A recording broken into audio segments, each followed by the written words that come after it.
everybody. Good morning to you. How are you? So, I woke up just a little bit ago and I just made myself a big old cup of hot tea. Mm. Tell you what, is there anything better than a hot cup of tea or a hot cup of coffee in the morning to get yourself started?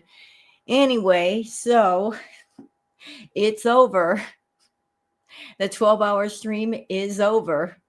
It ended yesterday, but I didn't react right away because I wanted to take my time and gather a whole bunch of stuff up. And also to get on Twitter and see what people were saying. What were the thoughts about Chantal's 12-hour stream? There were a lot of thoughts. And so I spent basically the rest of the night just gathering stuff up for y'all. So, what are we doing today? Am I reacting to that 12-hour monstrosity known as her live stream? No. No, no, no, no, no, no, no, no. No, we're not reacting to all 12 hours because most of that, it wasn't even worth it. And I would have scrapped it all together if it hadn't been for the fact that the last 2 or 3 hours of the stream, she was raging. And you know how I feel about her raging. That's our dessert. We're here for the rages. I would like to give some thoughts up about her stream, though. Let's see. The first 10 hours of the stream were just garbage, absolute garbage. There were some interesting moments when she was out and about. She was in traffic and she was a little bit ragey. And then after that, she calmed down after she got home. And then French Fry Girl went live. And mysteriously, that's when Chantal decided, I'm really going to show all of my butt today and I'm going to rage. Interesting coincidence, don't you think? That when Frenchie goes live, that's when Chantal decides that she's going to rage. Didn't do it during the first 10 hours, had to do it in the last 2 to 3 hours, all while Frenchie was live. Very interesting coincidence. Also, other people have pointed out during her lives, Chantal was doing a lot of the adult baby fetish stuff. She wasn't doing it so much before, but she was whining and crying and acting like a toddler a lot during the stream. Another strange thing that happened, she kept changing her hijab over and over again, and she also changed outfits. Why would she do that? Why would she need to change her outfits and her hijabs repeatedly during a stream? Very odd. Could it be, Chantal, that maybe in other places you were advertising to the fetish people and they were making requests during the entire stream and you were catering to some of those requests? I wonder. I really wonder. So the adult baby fetish stuff was back. She was catering to the food fetish people. She was catering to a lot of stuff, I feel. Yeah. Yeah, we're going to do things a little bit differently today, guys. Just a little differently. And it's not because I want to, it's just because of YouTube and Chantal's filthy mouth. So during the last 2, 3 hours of Chantal's stream, she had a very dirty mouth. Ooh, she had a dirty mouth. I mean, the F-bombs and the dirty words were flying out of her mouth. And although YouTube lets her be on YouTube and do what she wants to do without any kind of punishment, when it comes to being a reactor, if you showcase profanity too early in your react or your stream, Chantal will, throw the stick at you. So here's what we're going to do. I'm going to show you guys all the Twitter peeps, but we're doing the text ones first. And then after, I can show you guys the video clips of her rage. And then we're just going to react to the rage part of her stream. Yes. We're just capturing the good stuff. Because I got a feeling, I just have a feeling that Chantal's going to delete the stream at some point. It's not going to stay up. She said too many awful things, and I think she might have broken some rules, some TOS. So just for, my own record, We're going to capture part of the stream. Not all of it. There's no way I can do like a 24-hour react. I'm not that crazy. But we're going to capture the good parts. We're just getting the good stuff, y'all. That's all we want to do. And for those who are wondering, Rose, are you still doing the new milk? The new cows? Yes, I am. I got to put the intro today. I got to put the intro together today.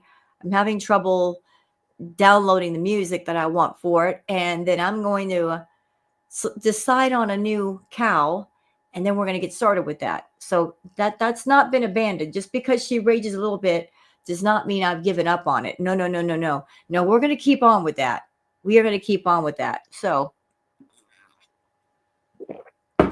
how about we just get straight into the Twitter, peeps? Because for those who like the longer reacts, we're going to be here a while. We're going to have to be here a while, y'all. So forgive me, but covering a 12-hour stream is not going to be a short job.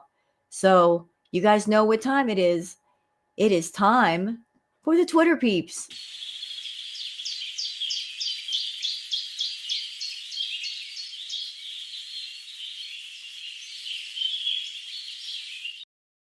All right, it's time for the Twitter peeps.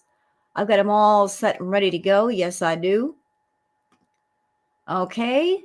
Remember, we're doing the text first.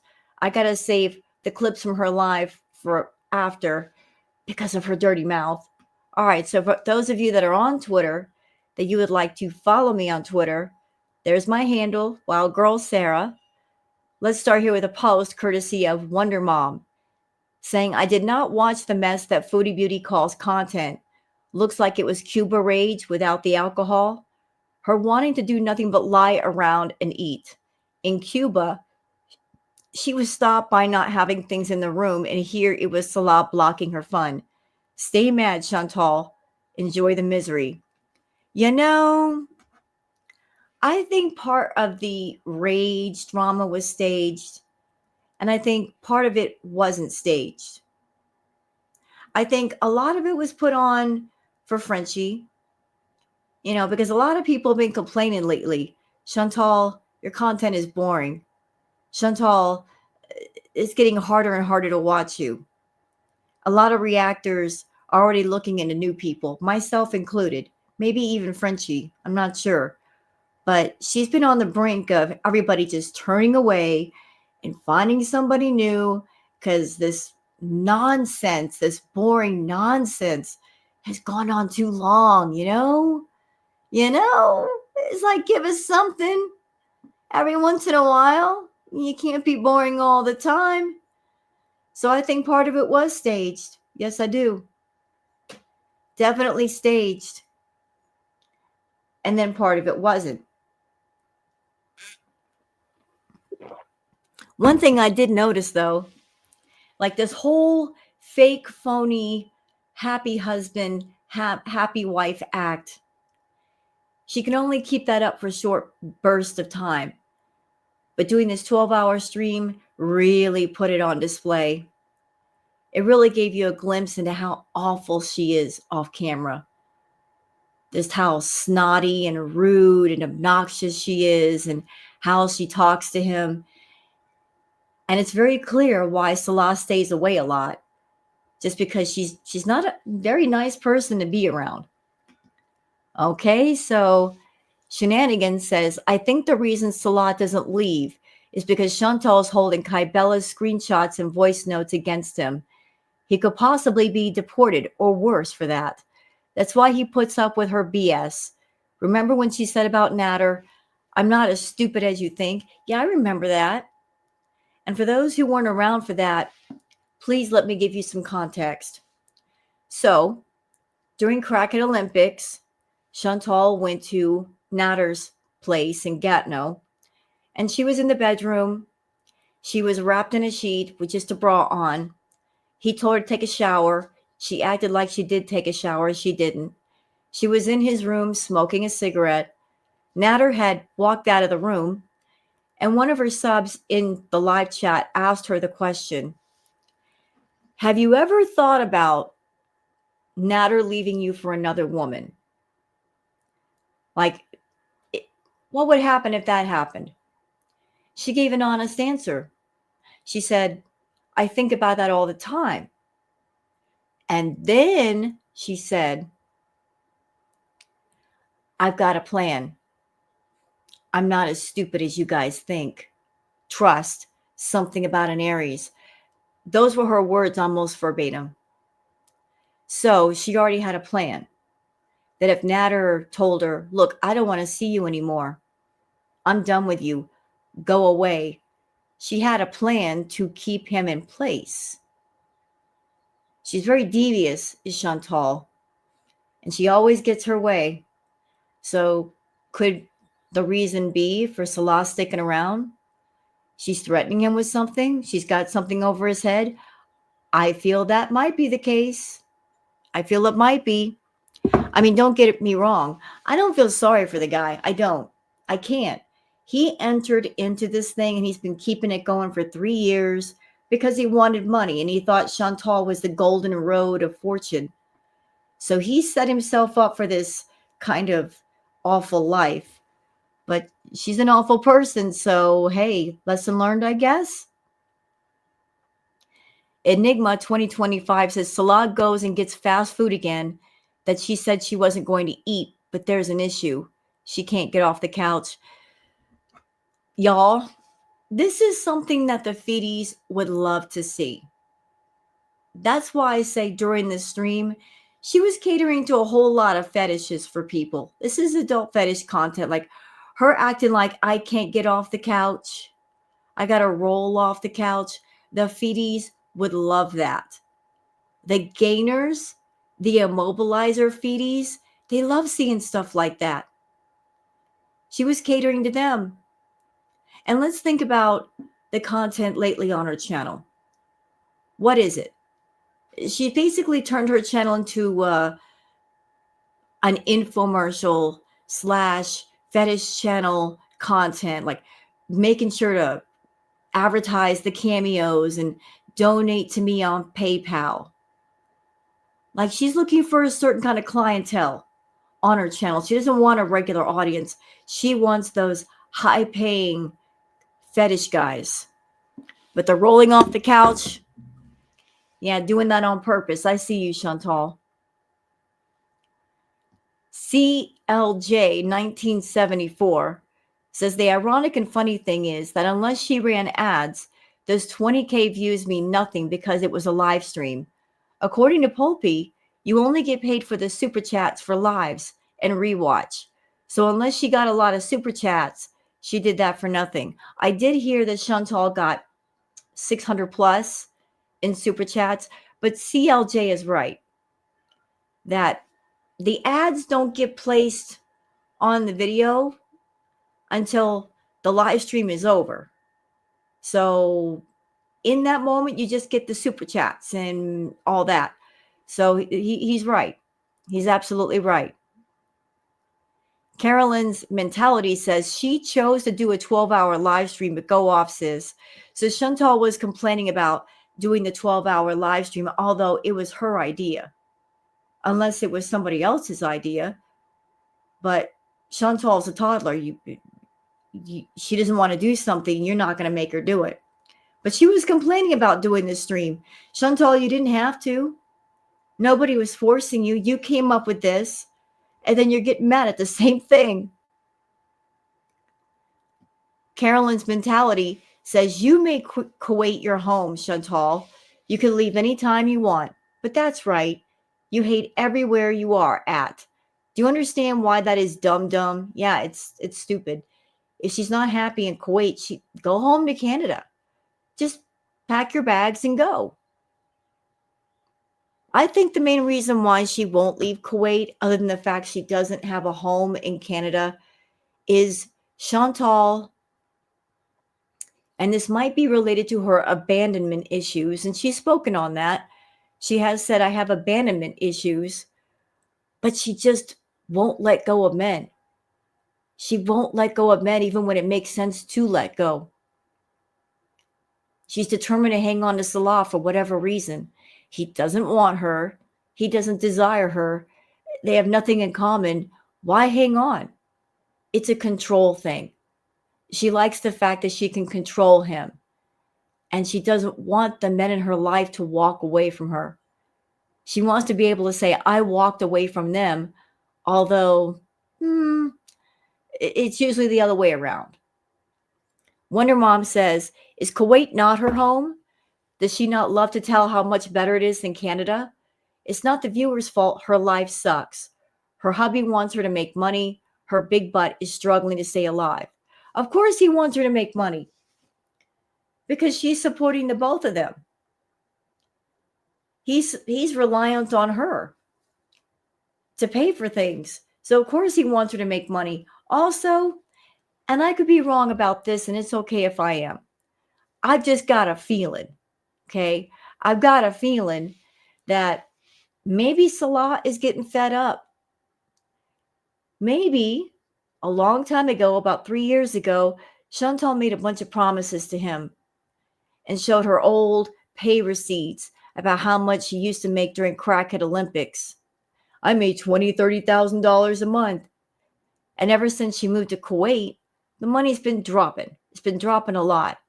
So maybe he got fed up and put his foot down and said, you said you could make a lot of money. You better start showing me or I'm going to walk. I'm done with this. You can do things on your own. I'm done. And so she has to prove now that she can make money again. Because I think he's kind of lost hope that she's a moneymaker. I think he's lost all hope. He doesn't see any change in her. She's not improving her health. The views are dropping off. The viewers are dropping off. He's just losing hope all over the place. And so she's got to prove, yeah, I'm still a moneymaker. I can still bring it in. Milkers, Milky Chai, says, can I be smug now, Chantal? Potty Mouth says, final petty pocket watch for y'all. Okay, so this is how much Chantal made in Super Chats for the 12-hour live. Okay.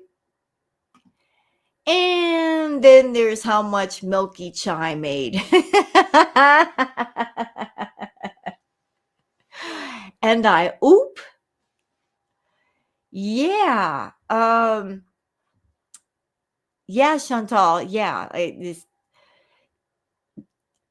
Milky Chai hung on for the entire 12 hours. Girl, I don't know how you did it. You're a warrior for that. But you did really well in Super Chats, Milky Chai. Congratulations. You made more than Foodie. You made more than twice what Foodie made. Hectic Llama says, the thing about a live stream this long, it is basically impossible to keep up a fake persona the whole time, which is great because we get to see what the relationship is actually like underneath the sweetest loves and babes. Yeah, like I said, Chantal, she's a performer. She's not a very good performer. She doesn't put on convincing performances, but she is a performer, but she can only perform for so long before the facade, the performance starts to go sideways. And that's what happened last night during her 12-hour stream. Like the fake phony facade, it went right out the window. I kind of knew it was going to happen though, because listen, y'all know, anybody that's worked a 12-hour shift, near the end, you're running on vapors. You're running on fumes. You are tired. You're more apt to go off on people. You just don't care anymore. You're like, leave me alone. I want to go to bed. Screw the world. Don't care. You don't have the strength to carry on with being nice if you don't want to be nice. That's what happened to Foodie. She's like, I'm tired. I'm exhausted. I've never done this before. 2 middle fingers up. I'm out of here. Yep. And it was glorious. It was glorious. It was great. It was fantastic. Hectic Llama says she's definitely going to do this again. She won't want to, but Salad will make it happen. I'm sure he will. I'm sure he will. If she made $603 in Super Chats, and yes, YouTube takes 30% of that. If she did better than she normally does, he's going to urge her to do this again. I don't know if she's going to want to, though. I mean, it was a lot for her. It may take a while for her to do this again. Two-Tailed Caper says, I demand this face card be revoked by the applicable financial institution immediately. It's been declined too many times, and there aren't enough funds in the account to cover the overdraft fees.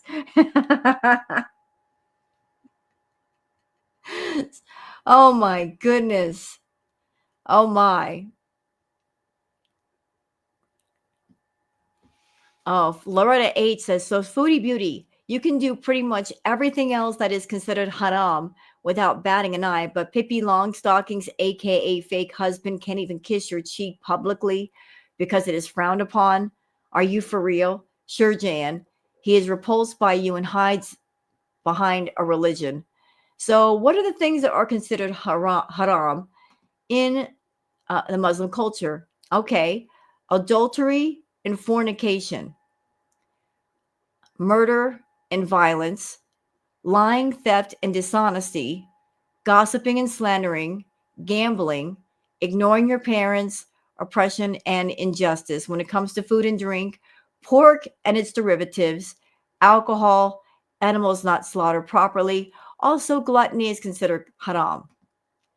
So she's every time she does a mukbang, that's haram. It's just pure gluttony. Pure gluttony. Julie says they all look like they could be mugshots. Man finally snaps after being tormented for years by their partner. So, all right, Chantal, everybody's spoken about the Chantal effect, that every single guy she gets with, she sucks the life out of. Y'all want to see actual physical proof? Let's blow this up. This gentleman on the left is BB. This is her boyfriend BB that she lived with for a while.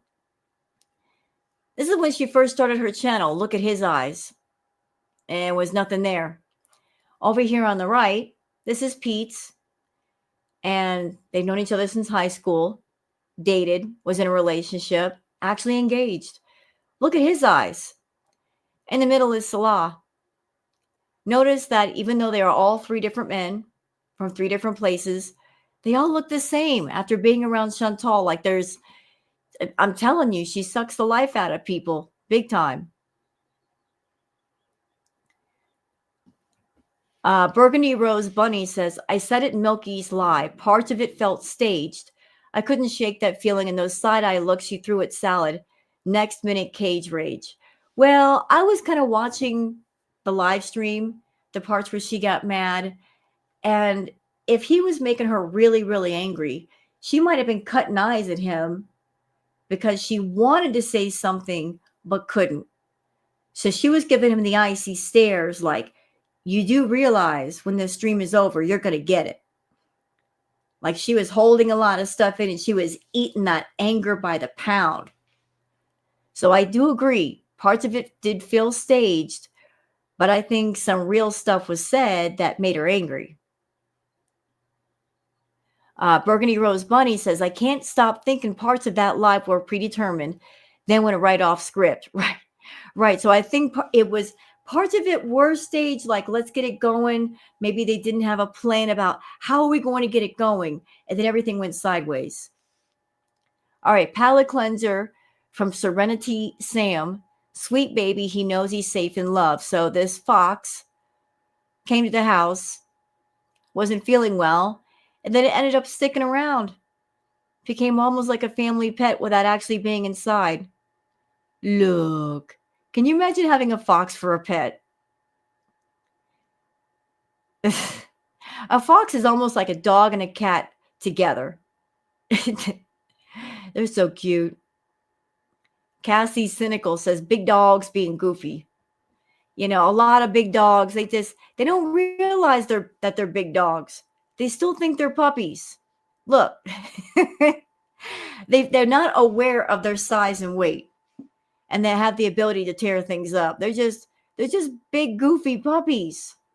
You're so cute.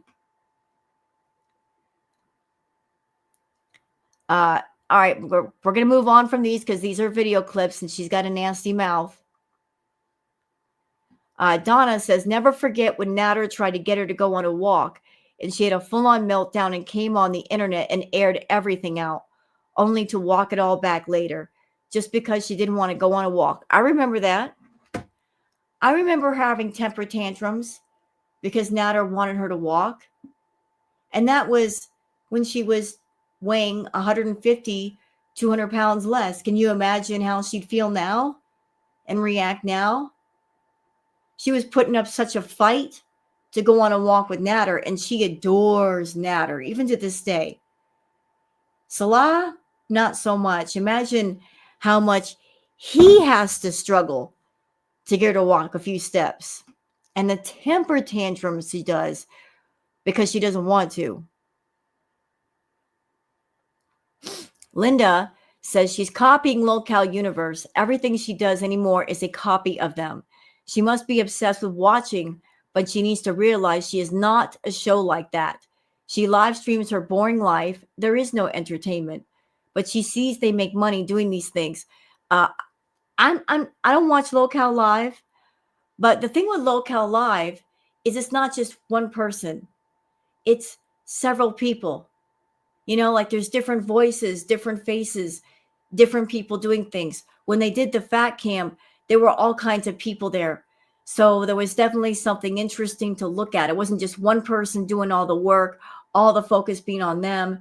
It was all kinds of chaos going on at different times and committed by different people.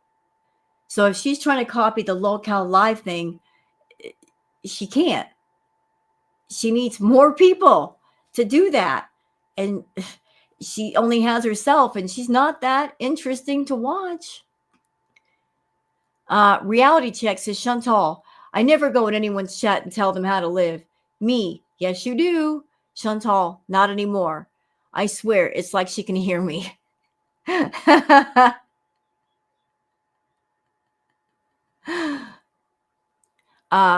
Jolie says, why is Foodie Beauty doing a 12-hour live stream aside from being desperate for money? Did she give a reason for this? Anyone know? Here was the community post announcing the live stream, saying today's the day. 12-hour live stream will commence at 4 or 5 p.m. my time. To give you an idea of what time that will be over where you are at, it is now close to 1:30 p.m. here. Please have notifications on and check YouTube at those times if you don't want to miss out. So Chantal made money during the live stream, but I'll tell y'all what. She could have made a lot more. A lot more. She could have made, I would say, twice or 3 times what she made if she had just done some interesting stuff. Like go on the treadmill and have people super chat for her to be on a treadmill for a certain amount of time. She could have made gangbusters off of that. Just doing that. Since the treadmill is there, why not use it to make money? People wanted her to get on the treadmill. They were telling her, if you get on the treadmill, we will pay you to be on the treadmill. And she still didn't do it. She passed up that money. She just said, nope, don't want to. So she spent 10 hours of a 12-hour live stream being a boring beach. And the last 2 hours is where the fun was because she got mad.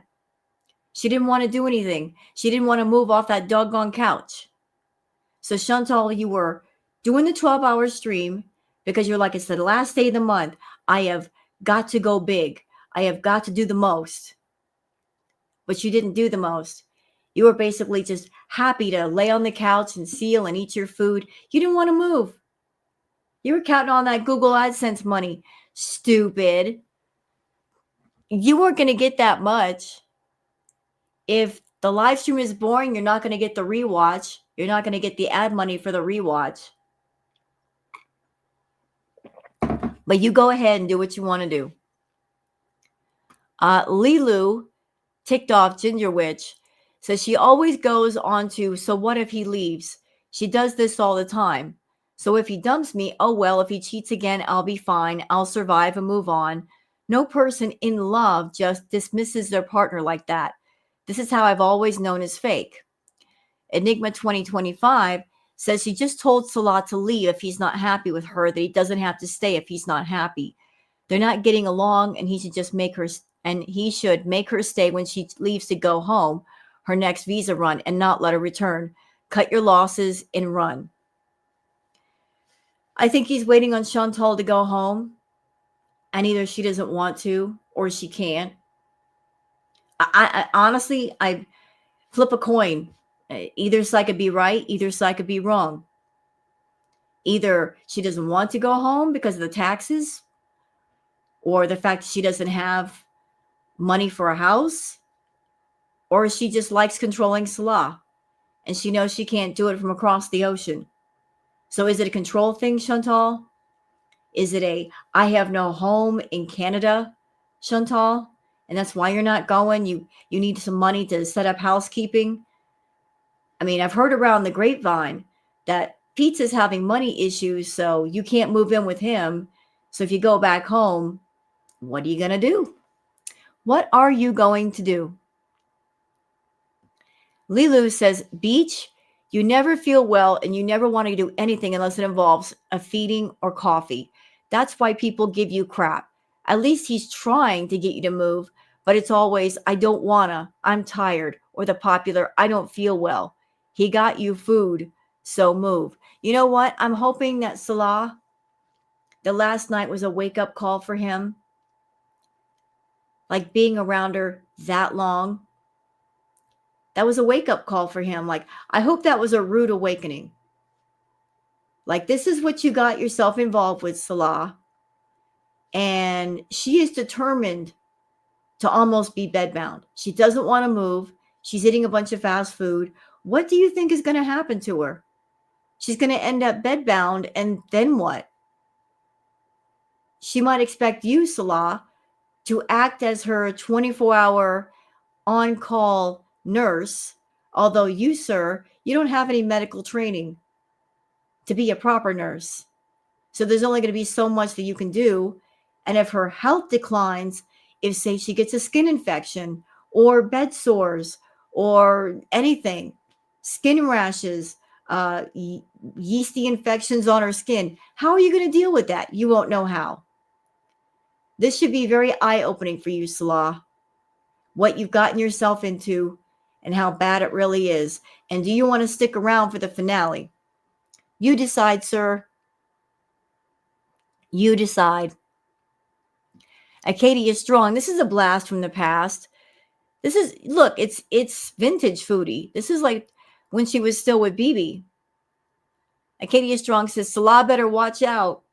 Foodie hates gamer boys. Does she? Huh. Let's watch. What was your biggest pet peeve that you had with him? Honestly, probably that he played so many video games and didn't give me and our relationship more attention. Just It's all about her. Me, me, me, me, me, me, me, me, me, me, me, me, me. You got to be on call for Chantal 24/7. You can't have a life. You can't have friends. You can't even have hobbies. You would think that she would be happy having someone who's a gamer in a relationship with her because he's across the room. He's playing his video games. He's not talking to any other woman. Shouldn't that give you security, Chantal? You know where he's at. You know what he's doing. But you can't even be a gamer around Chantal because if you dare to play video games, she's going to look at that as an insult. You're not spending time around me. You're not focused around me. Selfish. Absolutely selfish. You can't have a life around here. And if you do have life around you, she'll suck it all out of you. Just like, like sometimes he'd be so invested in his game that I would like be like, beep, like yelling for him to answer my question. And he would like take forever for him to even hear me, I'm not going to honestly miss that. So yeah. That's probably the biggest pet peeve.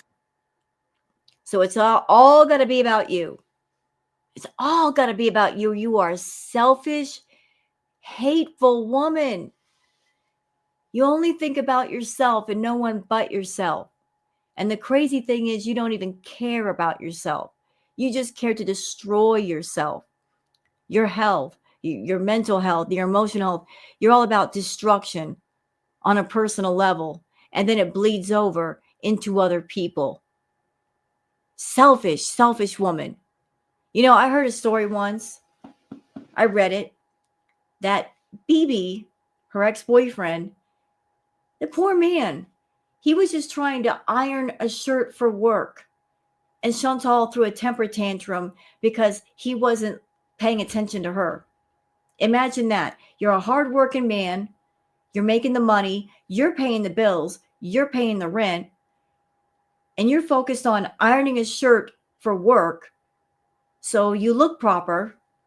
And your girlfriend is having an absolute fit, even though she doesn't have a job and she's not working and you're supporting her.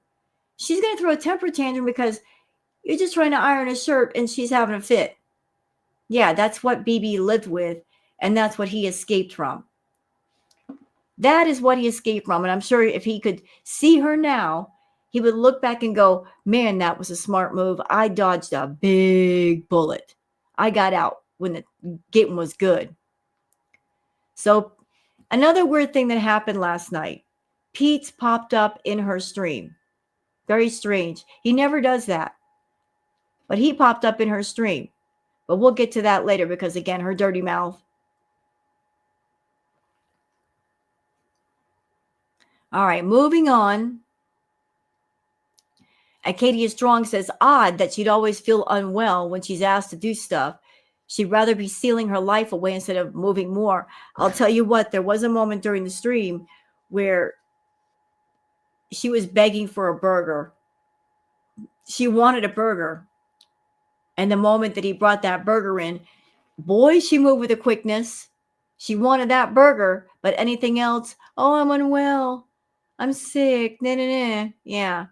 Yeah, you give her a food reward, she'll move all day long.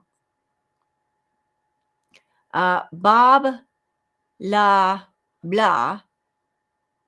I don't know if I'm pronouncing that name right. Let's look at these screenshots.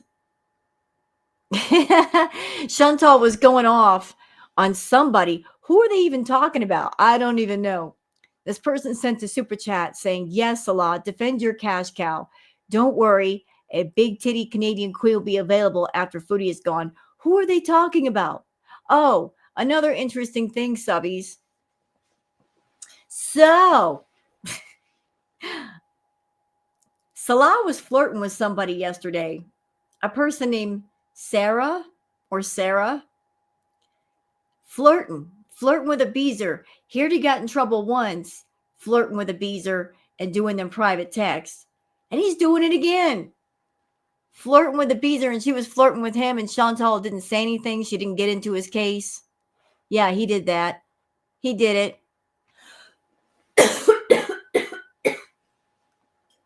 Salah, you are brazen. Either you're brazen or maybe you're thinking that if I flirt with this beezer, she'll finally go away. She will finally go away. So here's the weird moment about Pete's hopping in the chat. Lori Koff says, not even BFF. Pete's is a channel member. Yeah, she didn't give him a membership. Really nice, Chantal. Pete's in my mind says, I got a new phone today, so I'm setting it up. I've been recording the unboxing and setup, but it's a slow part. Now I paused the recording. Well, that's weird. What new phone did you get, Pete's? Was it a new iPhone? Was it Android? Something like that? I got questions. I do have questions. I've heard before that his money wasn't doing so good. So if your money wasn't doing so good, why buy an expensive phone? Is it expensive? I don't know. I don't know what kind of phone it is. But if it was a new iPhone, I know they ain't cheap. If you're not working and you don't have a salary yet, is it wise to get a new phone at this time? I don't know. So yeah, there was that weird moment. He hopped into her stream. Like he's never really done that before. Very unusual, very strange. Bob Lob says, here are some gems from the past hour. I don't know how you did it this long. So here's some of the super chats from some of the Beezers. No Sugar says, honey, don't get mad at me. I just wanted to tell you that he just wanted to help with the stream that you wanted. And you were almost set asleep. Love you guys. So Chantel was going off on her Beezers. Okay. Strawberries and Cream says, I gave up so much for this. Can we at least do something fun? Yeah. Why not do something fun? If you can only do fun things for, say, 6 hours, why not do a 6-hour stream instead? You ain't got to push yourself to go all 12 hours. That's just madness. More comments. We'll get to those later. Foop Olympic says, not Salah bribing her with treats like she's a dog. Here's Salah trying to bribe her with treats to get her to do stuff. Salah says, treats if you come walk with me or come swimming with me. How sad is that? You're a husband, you have a wife, and things are so bad that you're trying to bribe her with treats to get off the couch and do something. You know, you got 2 legs, Salah. You could walk away from this if you want to. Okay, here's some information about her ex-boyfriend, BB. Stefo says, we know BB broke up with her a couple of months later. She asked if he wanted to just hook up, friends with benefits, and he said no. Why wouldn't he want to if he still wanted to be with her? They hadn't been intimate for the past 2 years of the relationship. He didn't want her. This was on video. Right. He broke up with her and he was done. And why was BB done? A lot of reasons. She had a food problem that was out of control.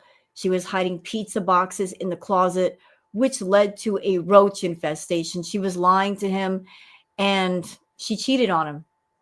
She cheated on BB. And their relationship had been lacking in intimacy, so why wouldn't he break up with her? I mean, you cause a roach infestation in the man's house. You're not working. You're not trying to work. You're not bettering yourself. You're lying to your man. You're cheating on your man. Why wouldn't he break up? Rosemary Tikra says she's like crap on the bottom of your shoe. BB had to move his sister in to make her so uncomfortable that she'd finally leave.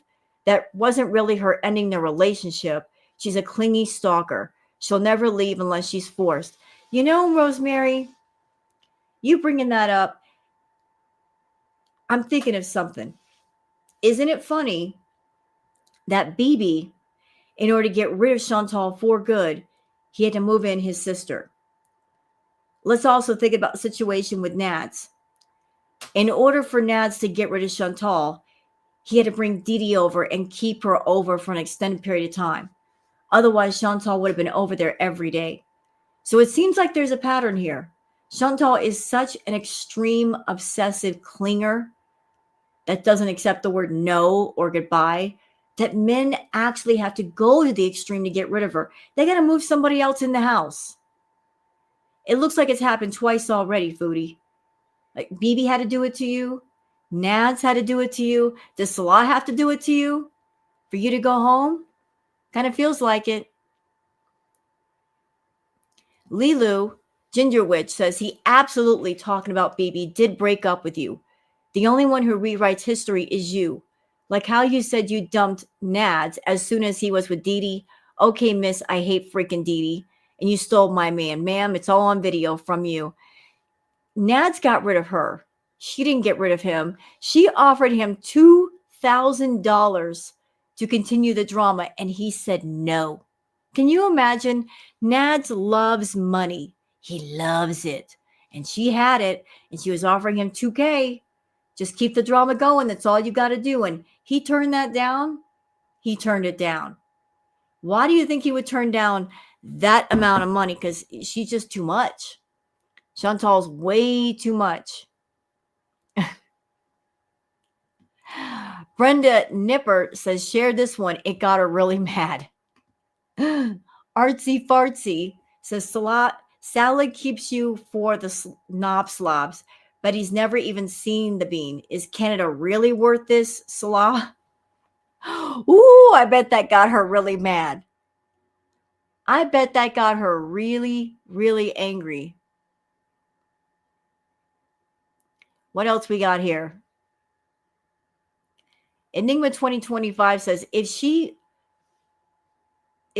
won't be angry if Salah leaves her, then why did she cut her trip short when she caught him cheating and hurried back to him? She will rage at him so bad when it does happen, like she did Nad. She can't handle rejection. No, she can't. It's a control thing. If somebody tries to make her go away, she goes bananas. But if she walks away, then it's okay. It doesn't matter if she's in the wrong.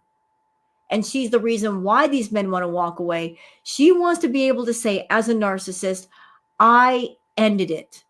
No one else is allowed to end it. It has to be me on my terms.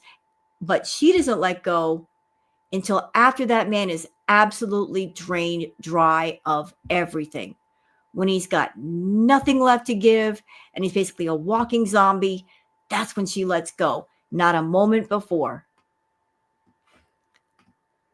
All right, so we're at 47 minutes for the Twitter peeps.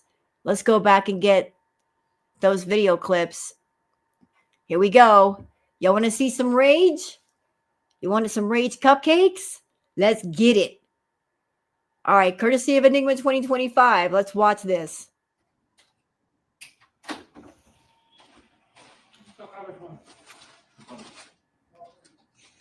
I'm coming to eat at the table. Yeah, see that?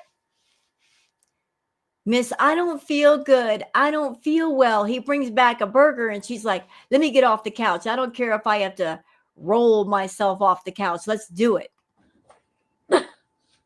Choking with my back. Ow. Let's see if I can get up, no hands. I'm sure the fetish guys were loving all of this. You want help? Yeah.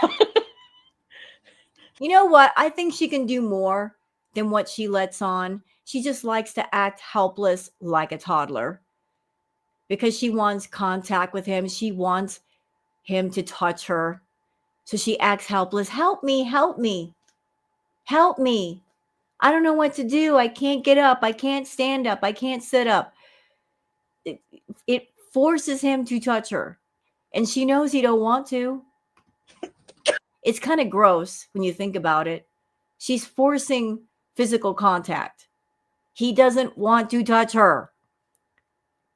And she's trying to almost force him to do it. It's so ew.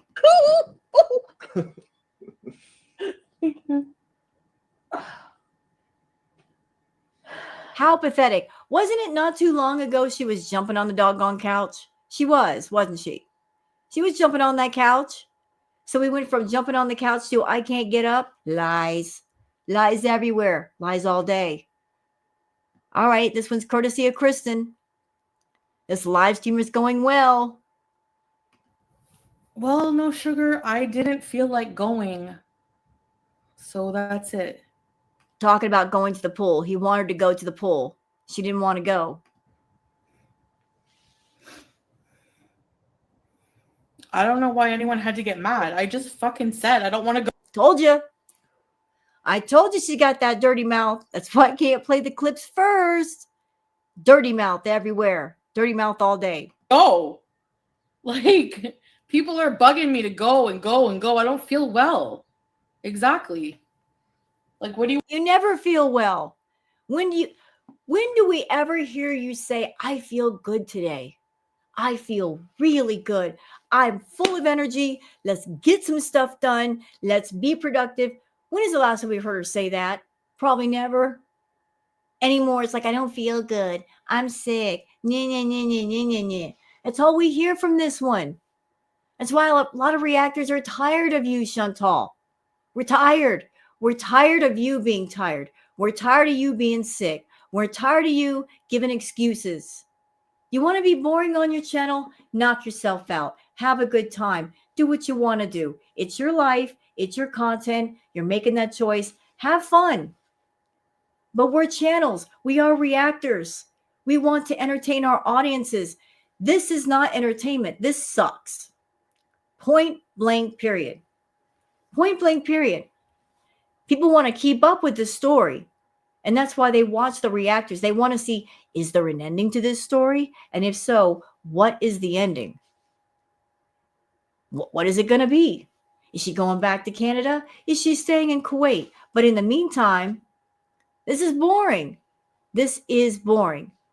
And you can sit there and yell and scream all you want to, but raging is the only time you're interesting. You've not shown us anything else. This is your fault. By deciding, I'm not going to do anything. You know, sometimes I wonder, I really, really wonder if you are testing the limits and the boundaries of, I wonder how boring I can be and still make money. Like, how boring can I get? And will people still watch me? I do wonder that. Like, if you're testing the limits of how boring can pay off. What do you want me to do?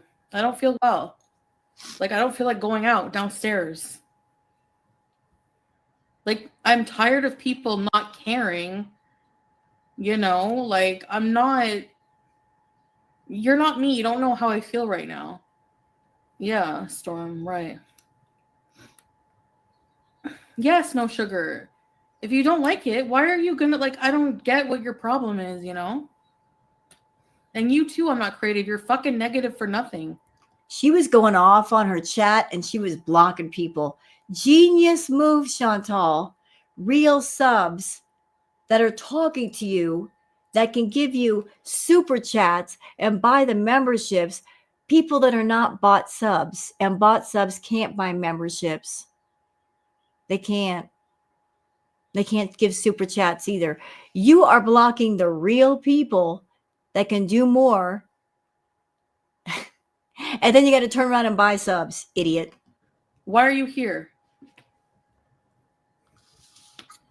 A lot of people go live and just talk to their audience. You know? Good. Then I know if you're always negative and you're complaining, I don't know why you're here.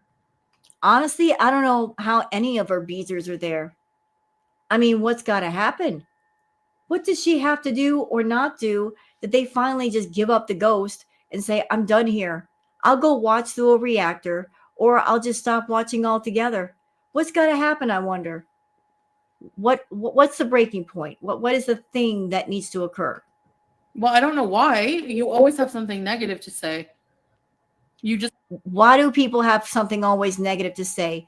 Because your content is negative. Negative breeds negative.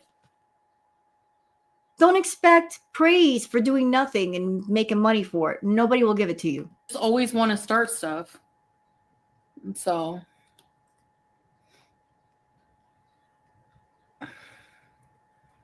I'm unwell to go out. I don't want to go out. I don't want to go out. Like, I don't want to go outside. I've said 1,000,000 fucking times. I don't want to go outside. I'm tired of people pushing me to do things. And honestly, I would rather live my life alone and in peace and do what the fuck I want with my life than people harassing me all the time to do shit I don't want to fucking do. If I don't want to go on the goddamn fucking treadmill, I don't want to go.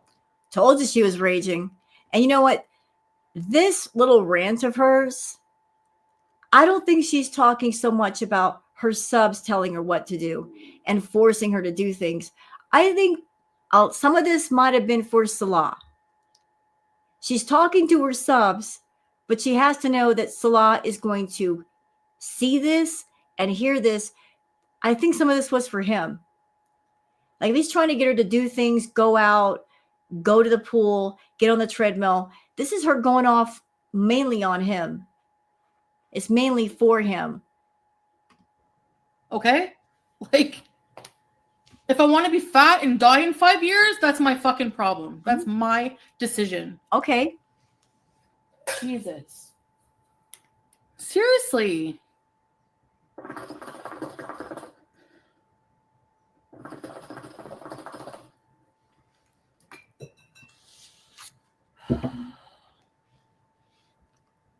Why do I have to get offline? Because people are pressuring me to go on the treadmill? You don't make any sense. Like, maybe people were telling you to get offline because clearly you were irritated. You're having a meltdown. You're having a crash out. and they were looking out for your best interest, because when you get mad, you might say things that might get you in trouble. Maybe your subbies were looking out for you. If it's so sad lurking, why are you here? Yeah, why is anybody over there? Make that make sense. Why are y'all over there for? Beezers, why are you there?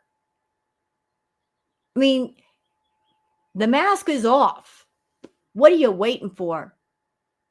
She's not interested in doing interesting, wonderful content for y'all, despite the money that you guys give her, despite the fact that you watch all of her boring crap. She don't care.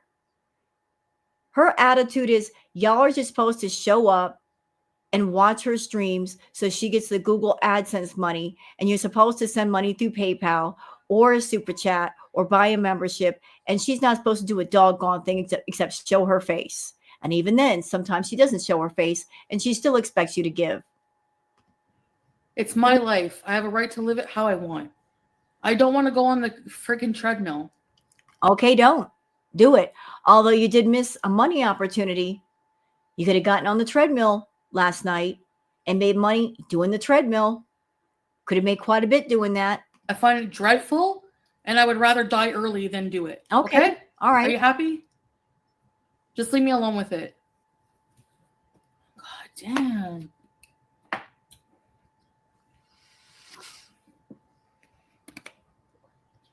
This is not opinions. This is people trying to push me to do things I don't want to do. This is people trying to make me live my life a certain way. I don't want to live it.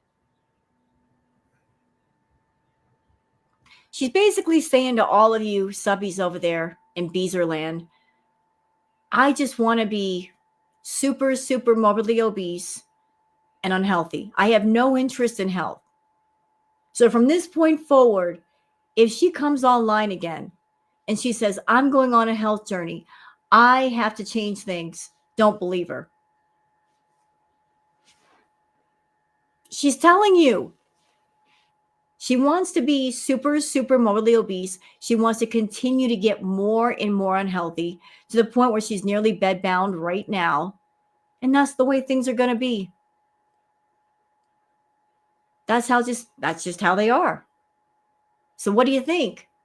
You going to stick around when she becomes bedbound? And if she becomes bedbound, her condition is going to get progressively worse.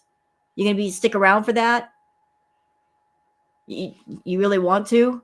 Doesn't sound like much fun to me. So that's it.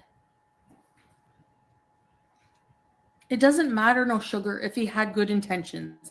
It doesn't matter if any of you have good intentions. Ooh, it doesn't matter if you guys have good intentions. Screw you. Screw you if you care about me. I don't care what you have to say. It's what she wants. Even if what she wants hurts her health, it's what she wants. If I don't want to do something, why are people villainizing me for not wanting to go to the pool? Why are people, it's been nothing. Why are people pushing on you so hard to do something, Chantel? Because you decided to do all of this. You put yourself through a 12-hour stream. You didn't have to. That was your choice. You wanted the money. You just don't want to do the work.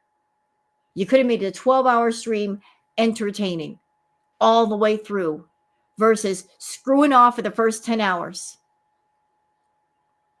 But you didn't care to make things entertaining. You just wanted the money. You wanted all the money. You didn't make as much as you could have. Missed opportunities all over the place. Nothing but an hour of suggestions. And it's just okay, Hollis, I don't want to go.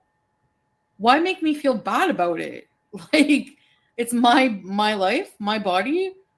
If I don't want to and you have all the energy to do it, good for you. Here's the fucking congratulations. Snotty to her own subbies. I hope that you wake up tomorrow and a good portion of those subbies are gone. I really do. I hope they are gone. That might teach you a lesson. All right. Mo Translate says Salah wanted her to go to the pool area, but she didn't want to go. Let's watch the clip. Where are you going? My dog. Slide. You're mad because I don't want to go to the pool area? No.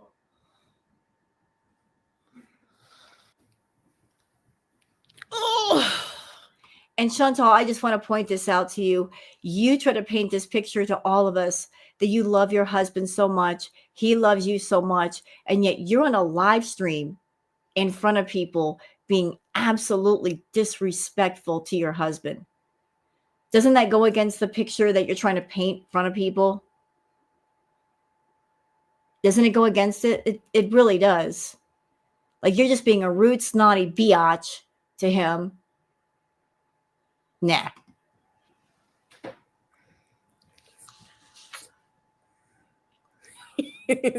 And her subbies were getting on her case about just being a rude, snotty biatch to him. Totally mad. You don't blame him. Why? Just because I don't want to go outside?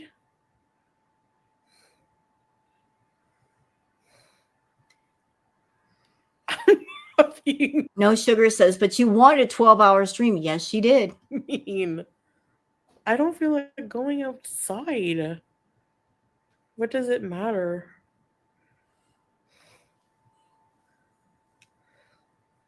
He can care about me in the fucking morning. I'm tired. Okay, Lady Poe says, you were rude to him and he was just trying to help. Yep. Mike Misguided says, we want you to go out. We showed up. Please do something. Yeah, you guys showed up, but did she show up? Is she concerned about your entertainment? No. She just wants your money. Tired. It's 1 a.m. Like, nobody gives a shit that I have, like, major issues with elevators and going out in the heat and that dirty couch. I don't want to go. Jelly Gummies Yum says, you're rude and disrespectful. Yeah, she is. And you beezers are just now figuring that out? Do you see it now? Do you hear it now? Are you getting it? Maybe you should get it. Next clip. I don't want to go for a walk right now. It's 1 a.m. I'm tired. It's hot outside. I don't want to go in the elevator. Nobody, like, I have a fear of elevators. Sometimes it's not bad. Sometimes I push myself. Right now, I'm just, like, anxious about it. I don't care if she wasn't anxious when it came to getting that burger. There's never any anxiety when it comes to food. Y'all notice that? When it comes to eating fast food, never any anxiety about that. There's anxiety when it comes to doing something that requires her standing up, her sitting up, her actually moving. That's when she gets anxious. And I don't want to do it. you don't understand that. I don't have to make you understand it.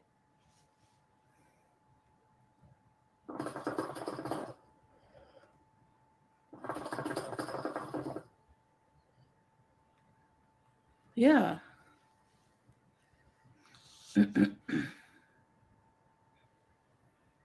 I wasn't mad at Salah. I just said I don't want to go. She's pulling a temper tantrum. I don't want to go, and you can't make me. Nanny, nanny, boo, boo. Okay.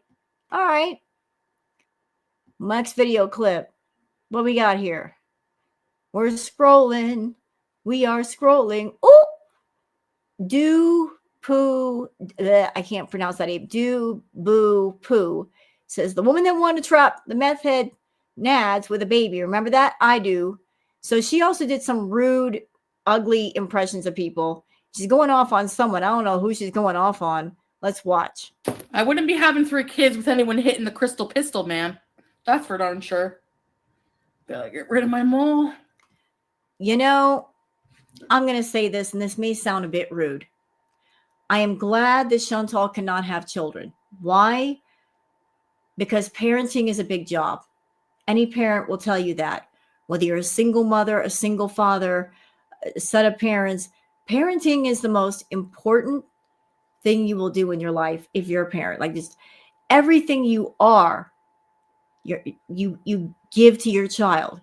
You give them as much as you can. You raise them up right. You teach them right from wrong. You put them through school so they'll be educated. You try to set them up for a wonderful, productive life so that the next generation will be just as good as you, if not better. And then the next generation might be stronger and faster and better and more thoughtful. Every good thing that you are, you try to give to your child. It's a great deal of responsibility, a great deal of thought that goes into it. I'm glad she didn't have kids. She would be a horrible parent.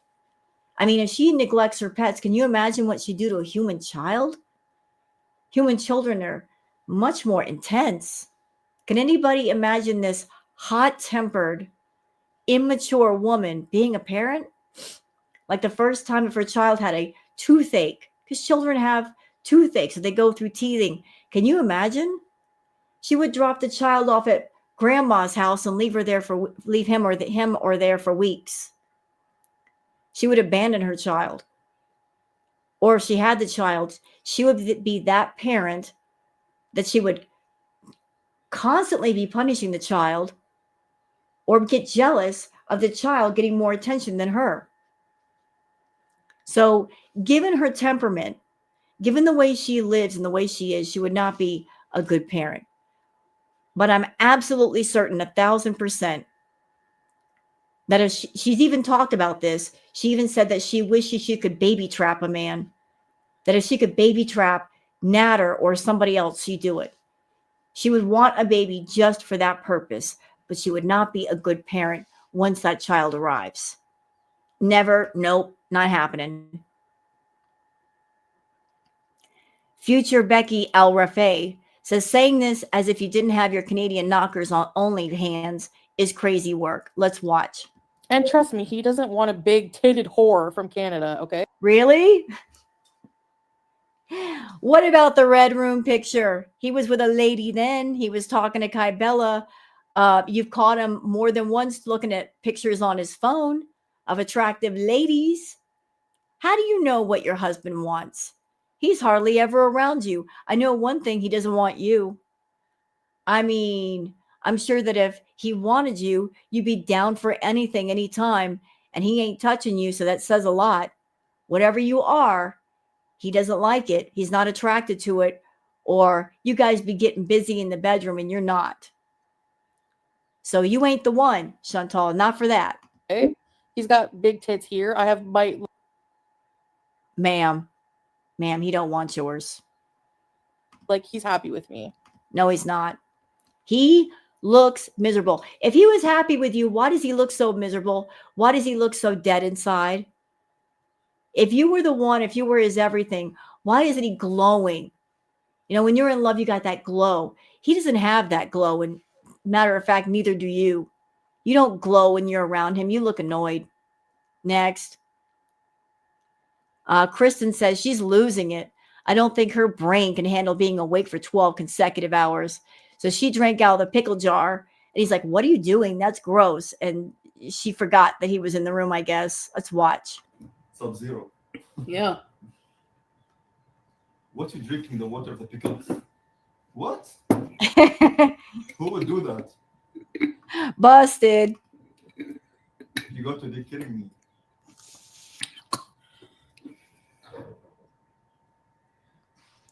I drink the water. Of the pickles? Do you have mint gum, right? You have mint gum?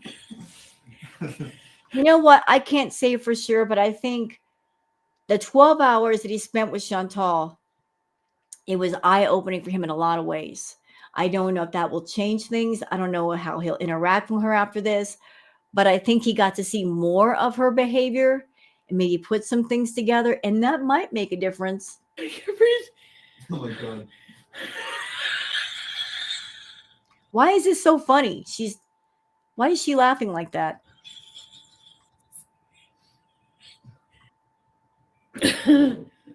This is valuable stuff.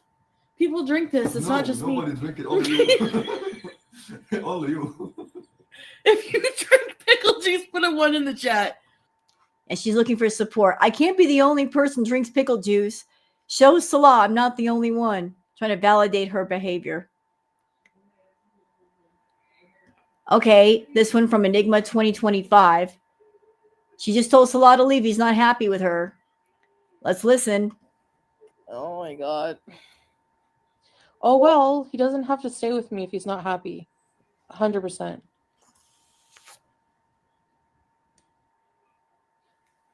Rage bait.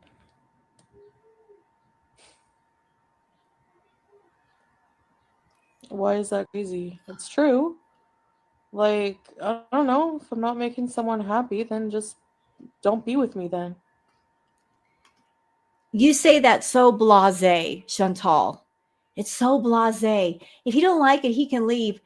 He can't. You keep going back to him. When you found out he was talking to Kai Bella, you made sure to go right back over there. So where was that blasé attitude then? Where was it? When you found out that Nads was talking to Dee Dee, you went nuts. You're flip-flopping. You get the blasé attitude, I don't care if he goes, da-da-da-da-da. But yet when you find out that the man that you're targeting talking to somebody else, you can't let him go. You're clingy. Let go. The audio? Probably the stupid internet. Yeah, she was in a mood. She was in a mood. What else we got here? Oh, yeah, Peach was in the stream. Peopleville, Foodie Beauty is happy people are passed away and will crap on our graves when we pass away. F you. Let's watch. And people wishing me, saying I'm going to die and wishing me dead. You're fucking disgusting. You're all a fucking disease, like on the internet. It's so weird. You know what, Chantal? I'm going to die. At some point, I'm going to die. Everybody dies. Nobody's immortal. You're going to die. Anybody watching the video, it's just a fact of life. We have our mortality. You accuse everybody else of, you wish I were dead. At the same time, every time you do a mukbang, you wish for your own death. You know how sick you are, or at least you got an idea. And you're not doing the most to stay alive and fix yourself. Like every time you do a mukbang or you have a bee moment in front of the camera, you got 2 middle fingers up at life. And you are texting death, saying, I'll be there soon. You're wishing that for you. You are. You're wishing that for you. I'm like, I hope you know, just to fucking spite you, I'm going to live longer than all of you. And then I'm going to shit on your graves. Doubt it. Doubt it, Chantal. I seriously doubt that. Okay? So, yeah. Just wait. You think I'm going to cry when you die? No. I'm going to be happy. You know, Chantal, I'm going to say something really rude, but it might make you think, so I'm going to go ahead and say it. Given your behavior, given the way that you treated people and sucked people dry and used people and manipulated people, when your time comes, whenever that may be, when you are gone from this mortal plane and you passed away and you're in a casket, who's going to show up at your funeral? How many people are going to be there to remember you? How many people are going to think of you when you're gone? Who's going to cry over you? Who's going to be there to say nice words, last final words, when they're lowering your casket into the ground? I'm sure your mother will cry because you are her child, but who else? Who's going to feel sorrow and a sense of loss when you're gone? I'm sure if there was a funeral, there won't be many people there. Maybe just a few, maybe just family members, but that's it. That'll be a defining moment to show what a hurtful person you've been, how much you've negatively affected people. I think there's going to be more people that once you're gone, there's going to be a sense of, well, she didn't have a happy life. Maybe now she'll be at peace. And there'll also be a sense of relief from those people of like, she's not around anymore, so she can't be helpful. Maybe I can move on. Maybe I can start to heal. I think that will be the vibe versus people crying over you and saying, I'm going to miss her so much. I miss her already. I don't think there's going to be many people that have that feeling. And that's a shame. That's a real shame. But that's the kind of life you've lived, just being a hurtful individual. Let's see. Okay, Do Poo Boo says the only way Salah would touch you if it was Kai Bella was standing on the other side. Let's watch. For you to say that there's no way my husband is touching me also, excuse me, sir? Yeah, there is no way.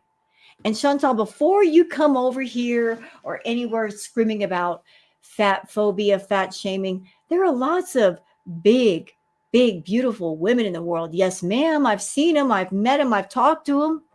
Queens they are. They look good. They dress well. They smell nice.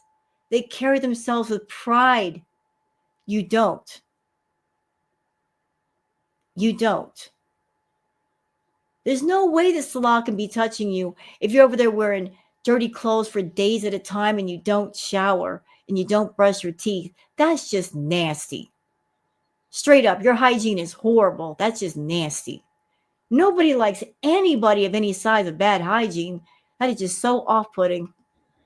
I doubt that there's anyone in your bed other than your baseball cards that you're touching at night. So I would...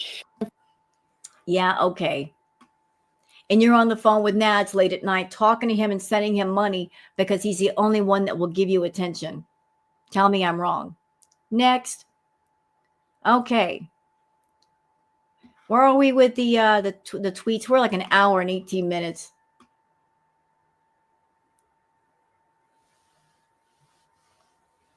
Oh, well, I've already did that one. Hectic Llama says, Chantal, I hate to be the first to break this to you, but adults do things they don't feel like every single day, especially when it comes to work. The fact that you won't step outside of your comfort zone ever for your audience speaks volumes. Yes, it does. Let's watch. Well, no, sugar, I didn't feel like going. So that's it. I don't know why anyone had to get mad. I just fucking said I don't want to go. Like, I don't want to go. Where? People are bugging me to go and go and go. I don't feel well. Exactly. Okay, we've already seen a little bit of that.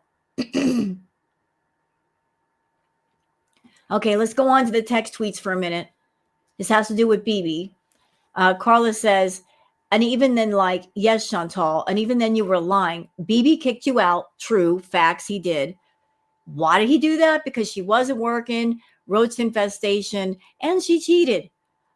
You had to go to Pete to secure a place to live. Also true. Why? Because she had a bankruptcy on her record. She used Pete's and his good credit and his money to get into the villa. Pete's put his name on the dotted line. Hers was never on the lease. That's why she couldn't kick him out, because he was the one with the lease, not her. She was just a guest in the house. And Natter kicked you to the curb, moved to another province with another woman to get away from you. Yeah, that happened too. Natter could have stayed at the crack house, but to get away from Chantal, he moved all the way to Montreal, and she still followed him there. Just her she's got crazy behavior. It's crazy work. Juan says, I am not even watching any of this, and she is sounding as annoying as heck. No one, every man gets those dead eyes or dump her. Yes, Foodie BB ended with you. Dom dumped you. I know you don't like that being said. Sid, just about all of us getting dumped by someone at some stage. Yeah, she doesn't want to admit that she got dumped. Always has to be she dumped somebody else.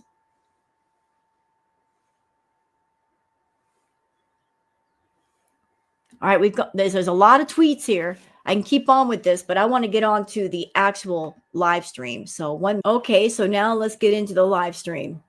I can go on with the Twitter tweets for like a while, but I think an hour and something is enough. So we'll just get into the live stream again. We're going to where she starts to get mad. Because that's all we need is the mad. I'm not here for the rest of it. I don't care. I don't care. I might even cut this short. I'm not that concerned. So we're getting into the part where she starts to get real mad.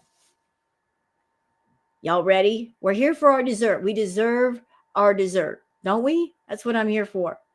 So I hope you guys enjoy the react. Let's do this thing. I feel like swimming. Okay, I have idea. Just sit there in the swimming pool area. I hate it. Changing the place. It's boring and gross. The couch is gross. I don't want to sit on it. You can wash your clothes.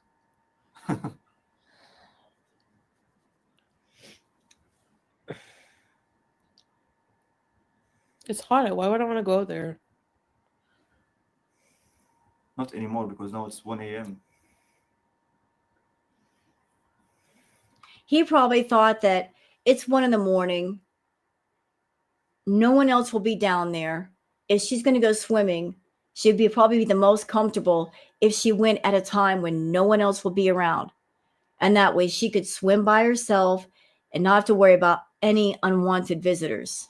She doesn't want to do it.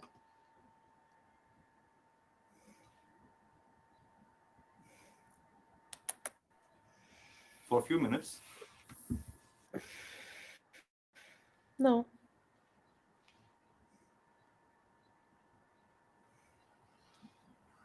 Why do you want to force me to do something I don't want to do?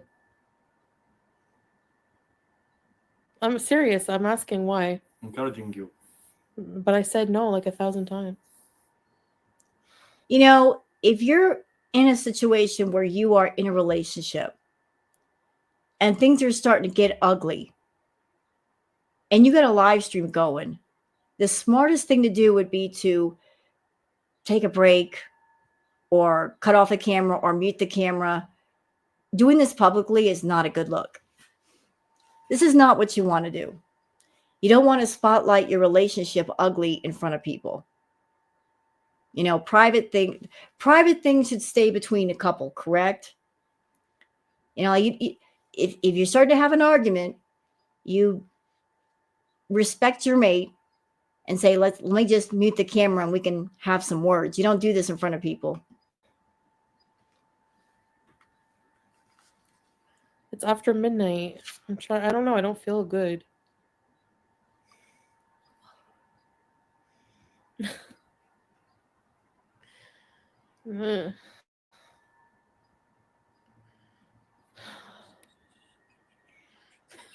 What, are you mad now?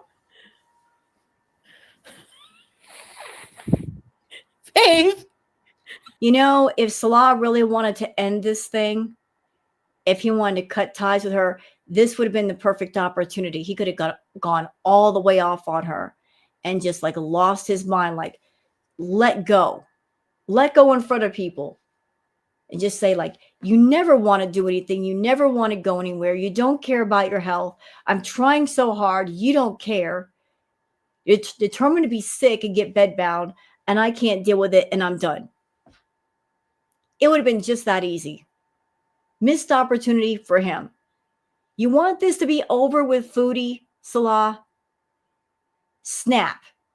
Not physically snap. Don't touch her. Just say what you got to say and walk away from this thing. Babe! He's mad at me. Kitty McWow! Order yourself a treat. Oh my goodness. Oh, I can't order right now. Maybe later, Kitty. Thank you. So she doesn't have the energy to go down to the pool and swim. Just get in the water and cool yourself off and feel better and wake up. But she's always got energy to eat. Thanks, Kitty, for the donation. I appreciate it. Thank you. Thank you. He's just trying to help. I know. But I don't feel like going. You know what's weird, Chantal? You don't want a husband. You don't even want a boyfriend. You know what you want? You want a daddy. But you only want that daddy part-time. You want the new guy in your life to function like a father. You want him to say, oh, he's masculine and he's in control and he's protective of me. You want those aspects of a daddy. But you don't want the other aspects of, if you have a daddy or a father figure, then if they're going to function like a father, then they're going to lay down some discipline and tell you what to do. That part you don't like. You want to be able to maintain control and be a brat and say, I don't want to do this. I don't want to, you know. And you've got to understand that you being a 41-year-old woman, the only person that can act as a true father figure is someone that's all they are to, is a father figure. You can't be like crossing the lines and such. Like 1 minute you're my boyfriend or my husband, the next minute you're a father. You got to pick a lane. Salah's over there wearing too many hats, or you're trying to put too many hats on him. He's not your father.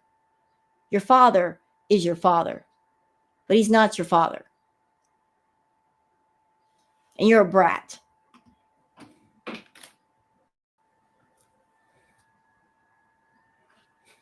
And that's not a good sign when you're in a relationship and you've made the other person so mad they walk out of the room. Ooh, that's not a good sign. That's not a good sign that he left.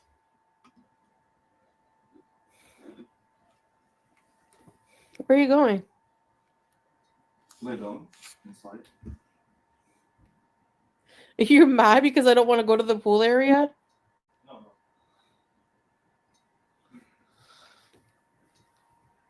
Oh. Even if she didn't want to go to the pool, sometimes it's not what you do, but how you do things that matters. The approach. I mean, the way she could have talked to him could have been more respectful. She wasn't respectful at all. He's totally mad. You don't blame him. Why? Just because I don't want to go outside?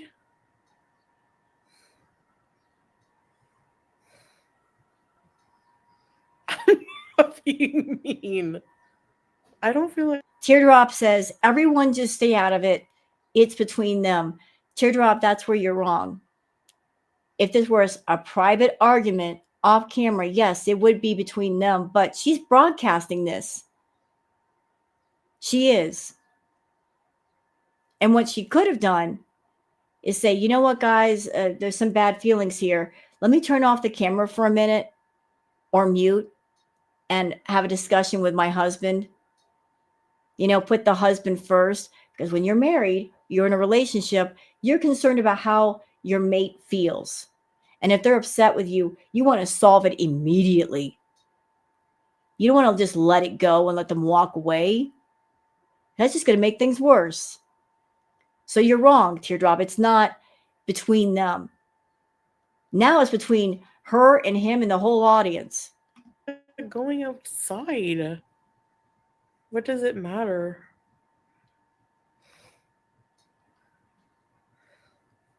He can care about me in the fucking morning.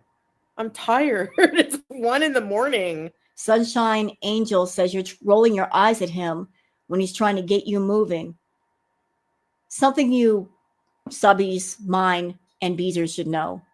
When she was with BB in the beginning of her channel, like she was trying to get him to do content, and BB, he didn't want to be on camera.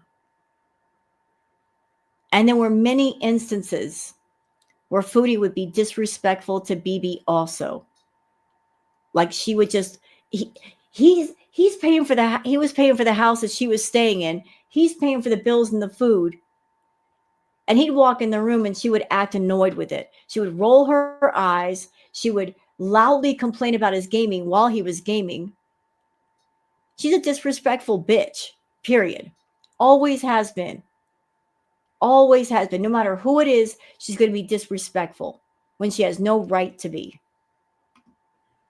Like, nobody gives a shit that I have, like, major issues with elevators and going out in the heat and that dirty couch. I don't want to go. Your friend Lisa, happy birthday to you. Happy birthday to you. Happy birthday, dear Lisa. Happy birthday to you. You disrespect and laugh at him while the chat occurred. No, I don't, Max in Space. What are you talking about? I don't laugh at him.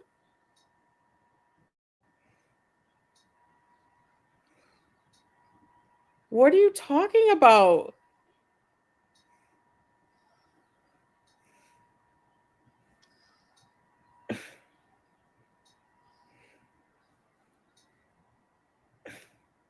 I don't laugh at him. Quit the lying. Yeah, people in the chat are calling her out for being rude and disrespectful.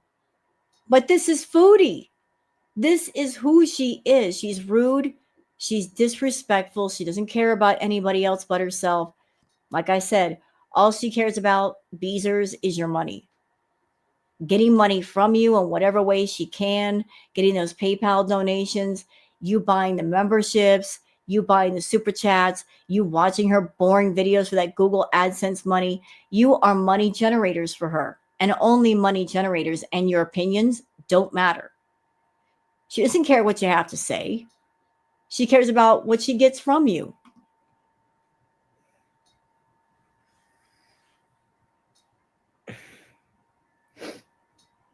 How am I rude? You're always rude. You are all getting on my nerves. It's not just for him. It's everybody. Go out, go out, go out. This is boring. You don't have to be here. If I don't want to fucking go out, I don't want to go out. Like, what the hell?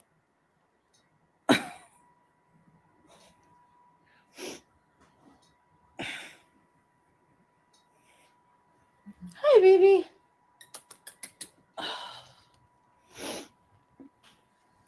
No rage. Teardrop, you need to have a seat and sit and spin. Teardrop says, everybody stay out of their business, please. How is it their business if this is being broadcast? It was live, Teardrop, you moron. It's their business if it's a private conversation. This is not private. This is public. So anybody who witnesses this, anybody who's watching this and listening to this has a right to say something, because she decided to showcase all of this.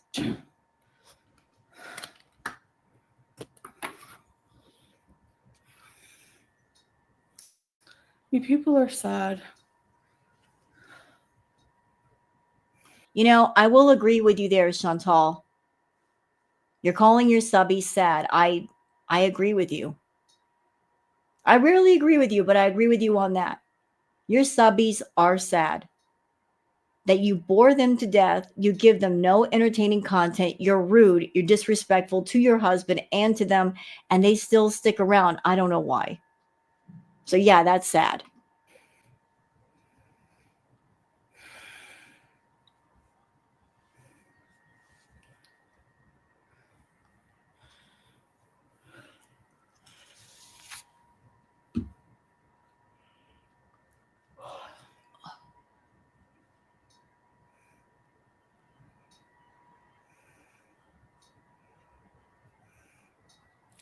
Whatever, I don't care. He can be mad. I don't give a shit.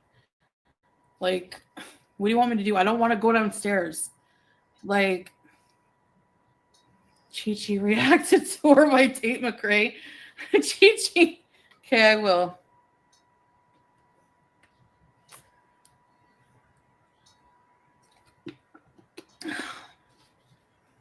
And I think the reason why Salah was trying to get her and get up and go to the pool is that before this segment, she was on the couch and she looked like she was about ready to fall asleep.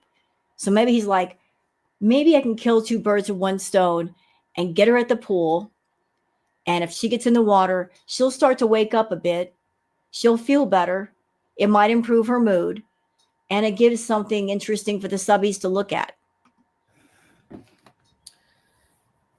Well, no sugar, I didn't feel like going. So that's it.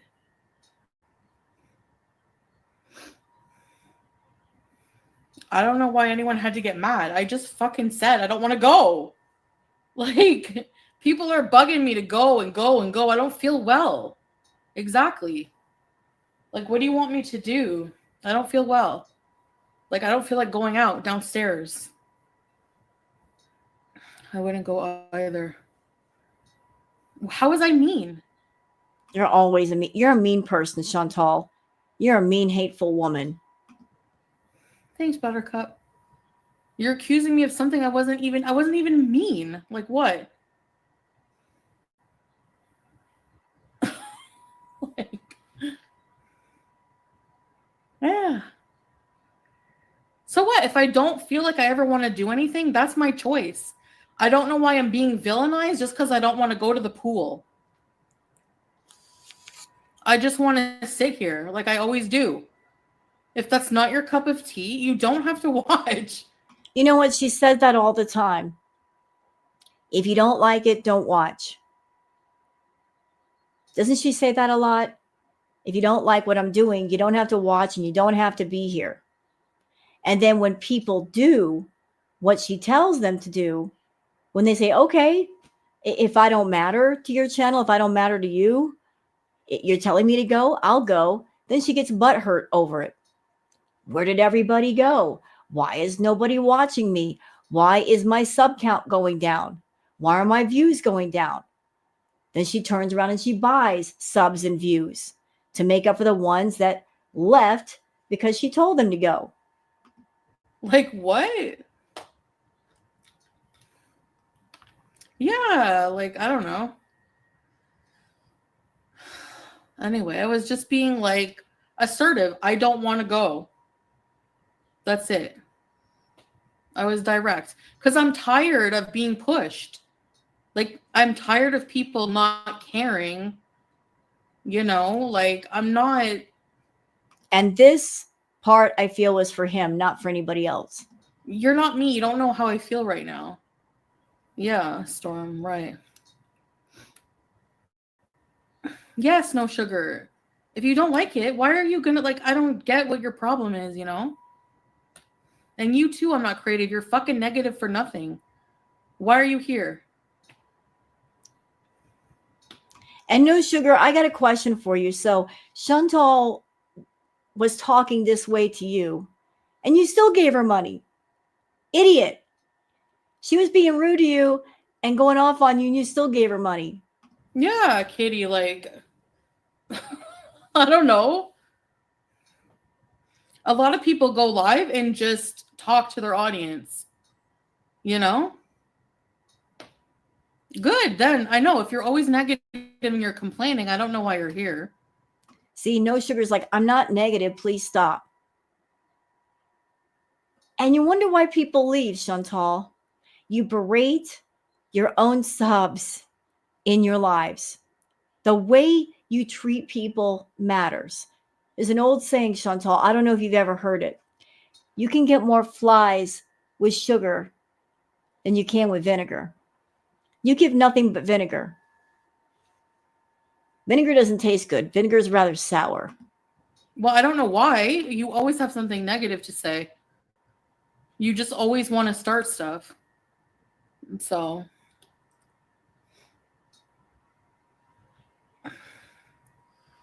I'm unwell to go out. I don't want to go out. I don't want to go out. Like, I don't want to go outside.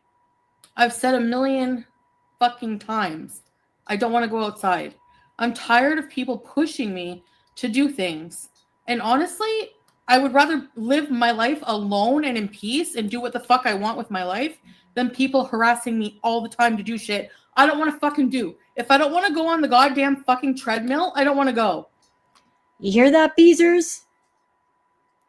This was a public service announcement, courtesy of Foodie Beauty. Public service announcement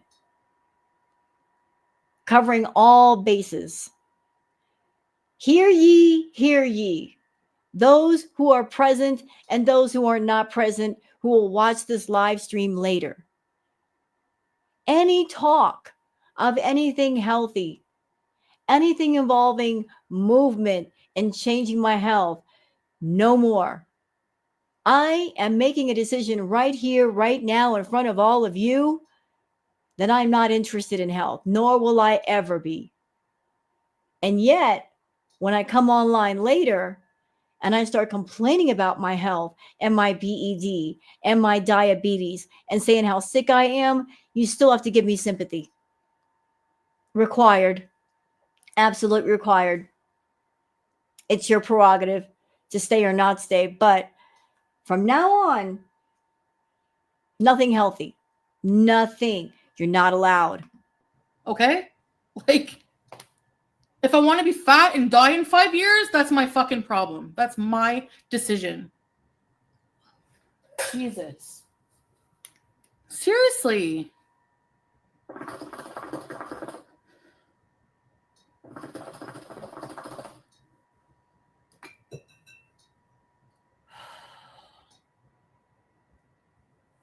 Why do I have to get offline? Because people are pressuring me to go on the treadmill. You don't make any sense. Like, Soapy Ghost says, just end the stream. This is embarrassing. Yep. And that's why people are telling her to get offline. Because they recognize that she's in a bad mood now. She's crabby. And they're saying, listen, if you feel this way, it's time to go. You're snapping, you're publicly crashing out. She don't want to hear it.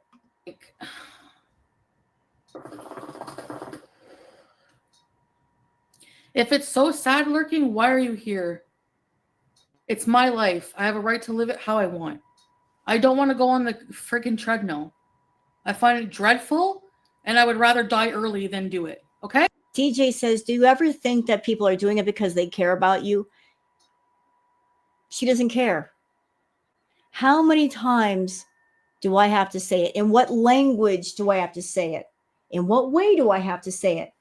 For those who are over there, who come over here, for them to understand. She doesn't care about herself. No one who cares about themselves would do the things that she does, would turn a food addiction into something profitable. Any person with a lick of sense would say, this is stupid. I am hurting my body. I am slowly unaliving myself with food. I am turning my channel into a snuff film in slow motion, because that's what it is, y'all. Her channel is a snuff film in slow motion. Her health is declining more and more by the day. She's getting bigger, heavier, more unhealthy. And she wants everyone to watch. And if you want my opinion, and I know this is twisted, but just follow me. I think she wants to pass away on camera. She lives her life in front of an audience. She wants to go out the same way. That way she doesn't feel alone when it happens. Are you happy? Just leave me alone with it. God damn.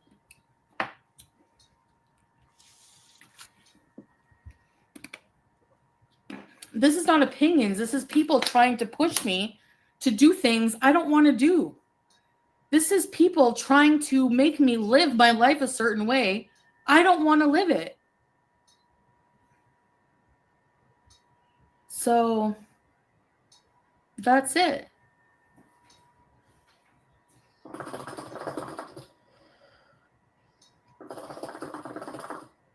Start blocking. Yeah, go ahead and block people, Foodie. Block more people out of your chat. On normal average, you get between 200 to 300 people in your chat. Go ahead and block some more people. Do it. I don't know. I just basically said, I don't want to go downstairs. Like, and for people to be... You know what's crazy? This is your live stream, Chantal. This is your 12-hour live stream that you elected to do. And you're saying, I don't want to do these things. And yet you're not coming up with other things that you do want to do. You're not showing anything to anybody here that's different than the usual. You could have done different things, interesting things. You didn't. So you're saying, I don't want to go down the pool. I don't want to walk. I don't want to swim. What do you want to do? The same as usual, smoking on the shisha, eating, sealing on the couch. That's all you want to do. Keep on and on and on and on and on. Like, just like God. I don't want to go for a walk right now. It's 1 in the fucking morning. I'm tired. It's hot outside. I don't want to go in the elevator. Nobody like I have a fear of elevators. Sometimes it's not bad. Sometimes I push myself. Right now I'm just like anxious about it. I don't care if you don't understand that. I don't have to make you understand it. You know the crazy thing about that elevator? If Salah wasn't there, if she didn't have a 12-hour stream going, if she hadn't been up for hours already, and if there was a Hardee's open at 1 a.m. and she could grab those keys and get in the Sherry and go get a burger, you bet she'd get over that fear of that elevator real quick.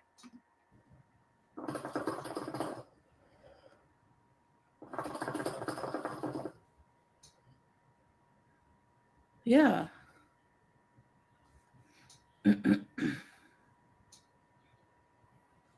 I wasn't mad at Salah. I just said I don't want to go. I know. They always do that. Make it out to a bigger deal than it is. Yeah. Nobody does respect boundaries, you know? People think I should be like how they want me to be. Like constantly on the treadmill, doing shit. Like, no, I don't want to right now. That's it. Like.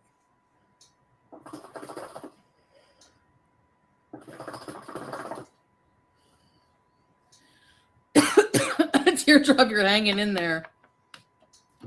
You people act like you always are ready to do everything everybody wants. Bullcrap. No one likes being pressured into things they don't want to do. Yeah, even if it's good for you. If somebody doesn't want to do it, they don't want to do it. If you can't live with that, then I don't know. I'm not for you then. Because I'm not, I just don't like being pressured into doing things. That's not how I am. You know, Chantel, maybe part of the reason why he's wanting you to get on the treadmill or get in the pool is because you are getting bigger. And maybe long ago you made promises to him. Maybe you promised him, yeah, I'm going to lose weight and we're going to travel and we're going to go places. Maybe that was part of the package deal that you had with Salah, that on top of giving him money, a certain amount every month, that you would make a couples channel and that would be making mad amounts of money, which he was counting on. But he was also counting on the fact you guys would travel and do things. And you guys went to Thailand once. Out of the 3 years you've been with that man, one trip to Thailand, and it was miserable. And I'm sure he understands that your weight has a lot to do with it. Because of your weight, you don't want to move. You don't want to walk. You don't want to explore. You don't want to do what normal tourists do and just walk around and see the sights and see things. So he's trying to get you in a little bit better shape where you can actually travel and not feel embarrassed about your size, nor be impaired by it. But you don't want to do that. You're very happy to be a homebody and sit in the house and sit on the couch and not go anywhere. And that's fine if that's what you want to do. But that's not what he wants to do. And you don't even have any kind of care in your heart for Salah to go, you know what? We are two different people. We have two different styles of life. I want to live my life in one way. You want to live it in another way. So let's just part company. Let's just shake hands and try to stay friends and go our separate ways. You won't let him go. And you won't go home either. Let the man go. If you want to live this way, let him go.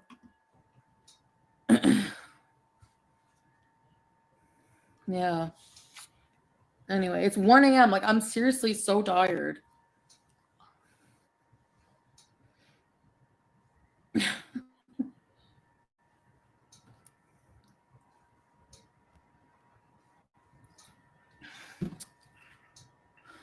Anyway.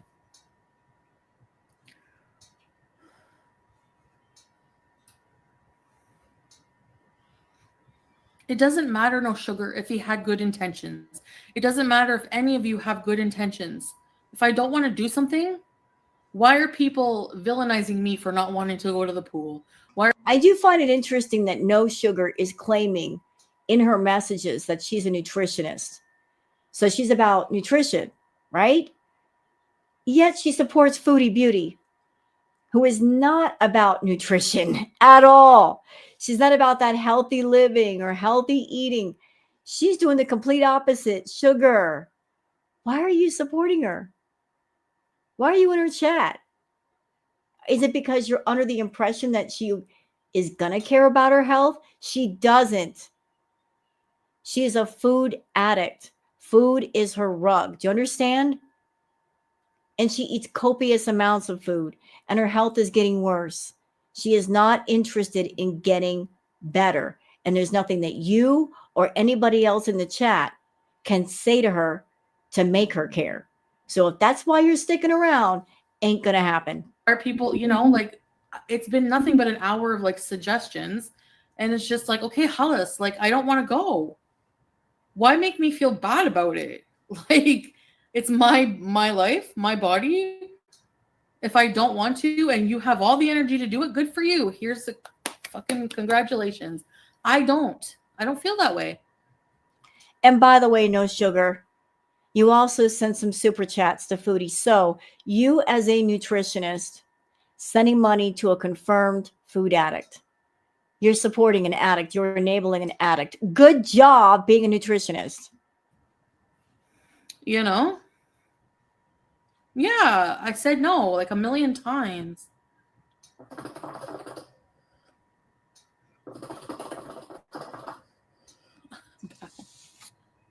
I don't know, God, it's just...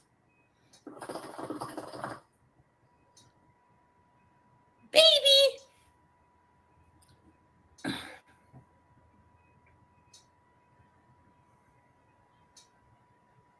Don't even ask me that right now, Big Korean. I'm not pounding the treadmill. I'm going to pound your face. I'm just joking. Like goes, yeah, Nicole. He's trying to carry your life. I don't need help with that. I mean, like...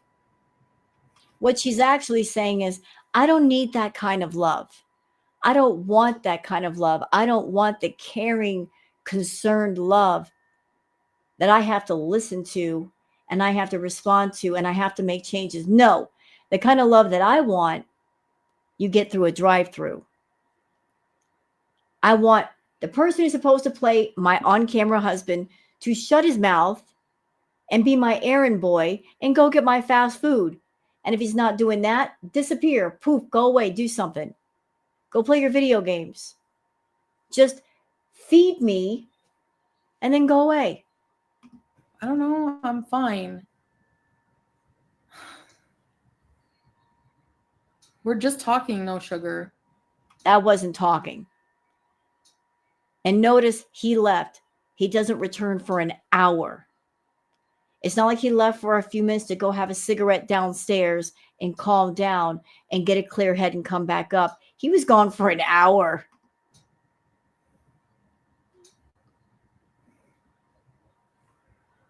Exactly, Layla. Like, what does it matter, you know? Super Scruffer, I'm going to smash the treadmill in your honor, okay? I'm going to smash it. I hate it. And it took him a while to come back in the chat. There he is, saying, okay, everyone, just calm down all. I understand she doesn't feel well, and I still love her, and we'll keep trying to help her. You can keep trying, and she's going to keep refusing, and she's going to keep going off on you, Salah.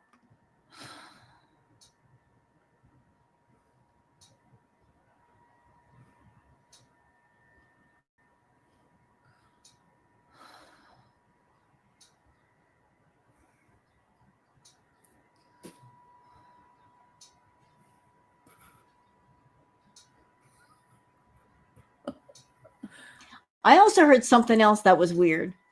I heard that Salah wanted $200 to show his face on camera. That's supposed to be her husband. And in order to show your face on her stream, you're charging your wife $200 to show your face? Tell me without telling me it's a business relationship only, not a real one.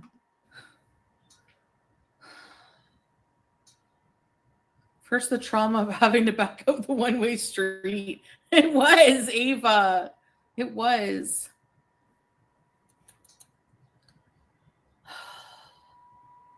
Like, it stressed me out a lot. I'm a weakling, okay?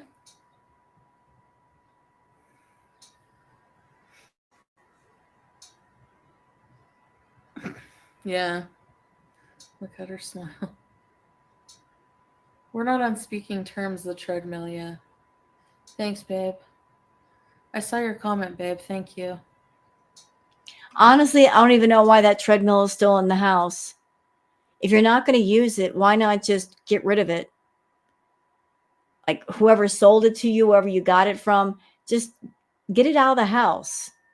Why is it still there if you have no intention of using it? It's taking up a lot of space. If you take the treadmill out, little Julia will have more room to run around in. Like, why even keep it there?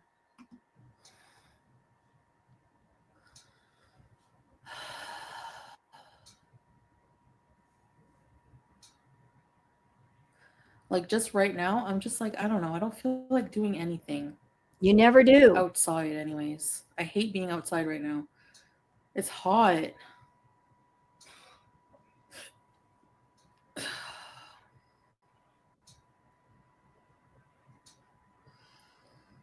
Thank you, Carolina. I'm smoking because I'm stressed. Chantal, you smoke when you're not stressed. The cat's right here. Come.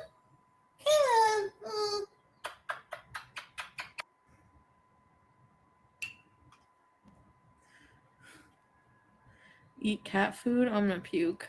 The dry one? Ugh. So notice that while he's gone, she calms down a bit. She calms down a little bit because he's not there.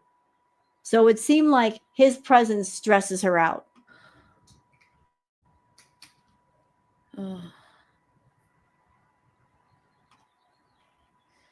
I'm going to apologize now for anything I say to old school Nina Main. I will not be disrespected anywhere. Missy Med, go for it. Anyways, I blocked them. And I called her a... Please get your health in order. You're way funnier and have more personality. Thank you. Dares for $10. Why not? What the fuck? You think I'm going to do something for free? Your audio is chopping?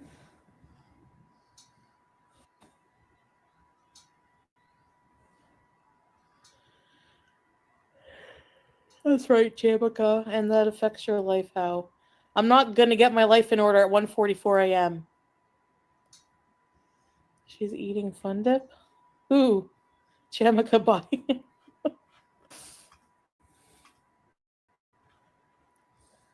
Oh. What's the most exciting thing you've done today, Crazy? So now this could be the moment where she calms down. She had a little spat with Salah and she went off. She should be calm by now. She's smoking the shisha, so she's directing her snottiness at her own subs. Really nice, Chantal.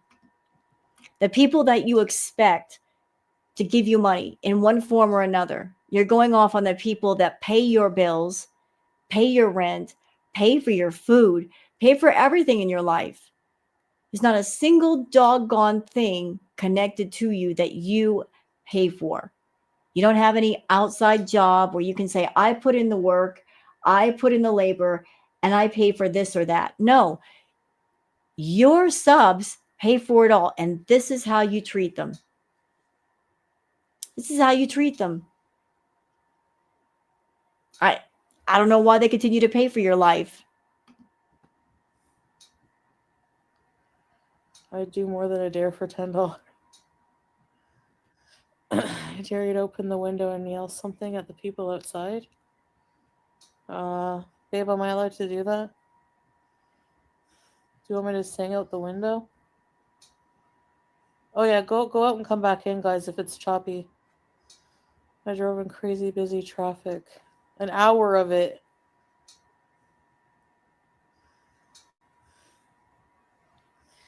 I know some OG boys. There's one of them, his name is Vinny G. I know him for 7 years. Jenny Gump says, wow, your attitude is terrible lately, and you're just now figuring that out. I've known this for years. Girl world has known this for years, but I'm glad you're waking up to that fact, Jenny. Oh, nice, Vanessa. I want to know your perspective as a fellow Reaver. Oh, sorry. Did you find it hard to learn to pray? Yeah, a little bit at first, especially in Arabic. Teardrop.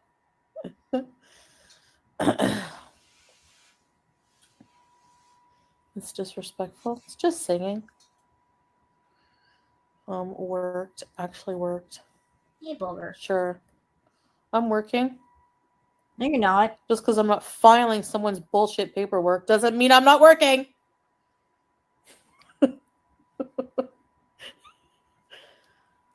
YouTube lover says, should I stop watching her because she won't commit to a healthy lifestyle? I'm serious. What's your point? What do you expect the people in here you call enablers to do?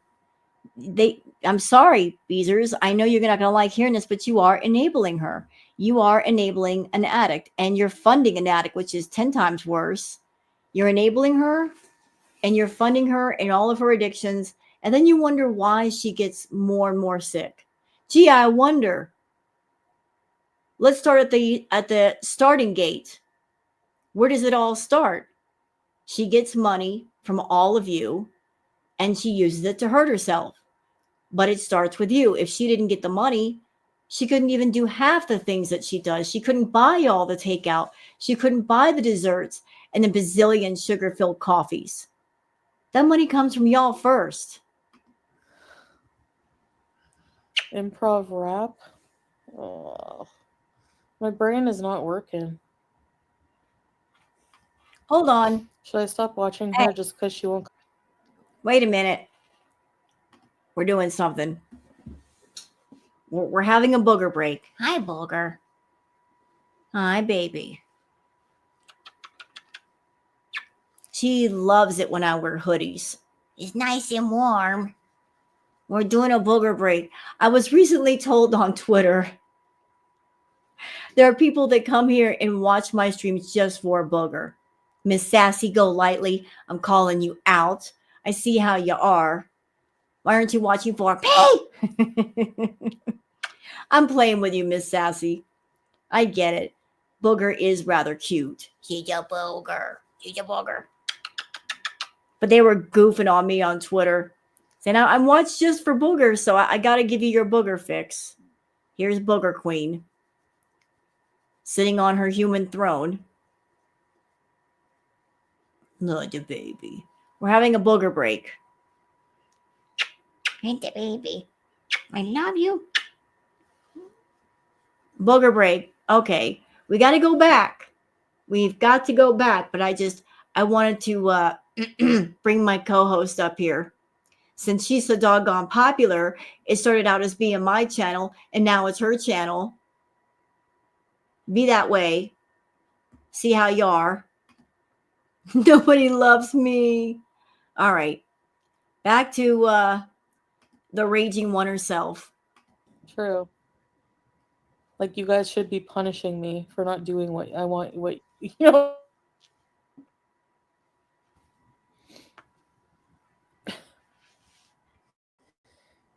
"50 mental breakdowns." Pink Dog. I don't know what was going on with her internet, but she just kept lagging. Maybe it's because she's been on so long. Yeah. Booger. My blood pressure? I don't have a machine. That's one thing people always get wrong about you. There's too many to name. Salah says, babe, how are we going to travel and vlog if you are like this? We must do it, sweetie. He wants to travel. Salah, she does not want to travel. If you can't even get her out the door to go downstairs, to go to the pool, what makes you think she wants to get on an airplane and go to another country? I mean, come on, dude. Add 2 + 2 = 4. Okay? Babe, how are we gonna travel and vlog if you were like this? I don't know, babe. I don't know.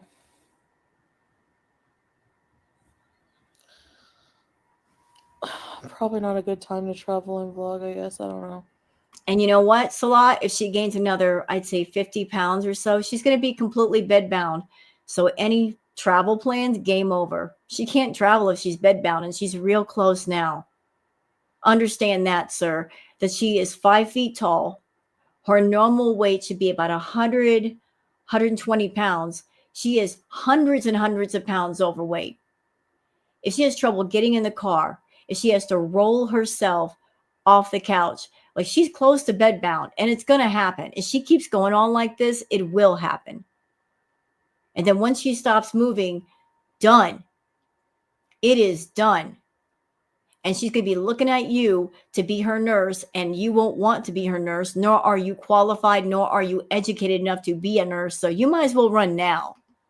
Maybe I feel like just living my life in peace.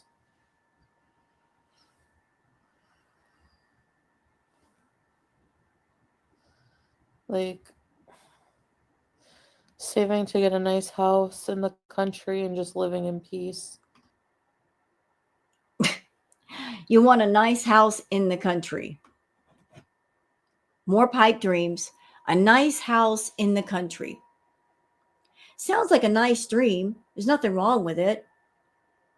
I'd be content. I'd be fully content to have a nice house in the country. Surrounded by the birds and the grass and the forest and sounds of nature. I love nature. But it wouldn't be good for her. Where would she get her takeout? Having a nice house in the country. Would there be Uber Eats, Postmates? She'd be away from all the things she's addicted to. And how would she survive? To live out in the country, to live out in the woods, don't you have to be a bit independent, know how to do things yourself, fix things for yourself? She couldn't do that. She can't even change a light bulb by herself. So you're going to live all out in the country by yourself, Foodie. Who's going to take care of you? If you have a medical emergency, who's going to be there to call the hospital if there's a hospital close by? I mean, the fantasy life that you're talking about and the reality are different. A boring life.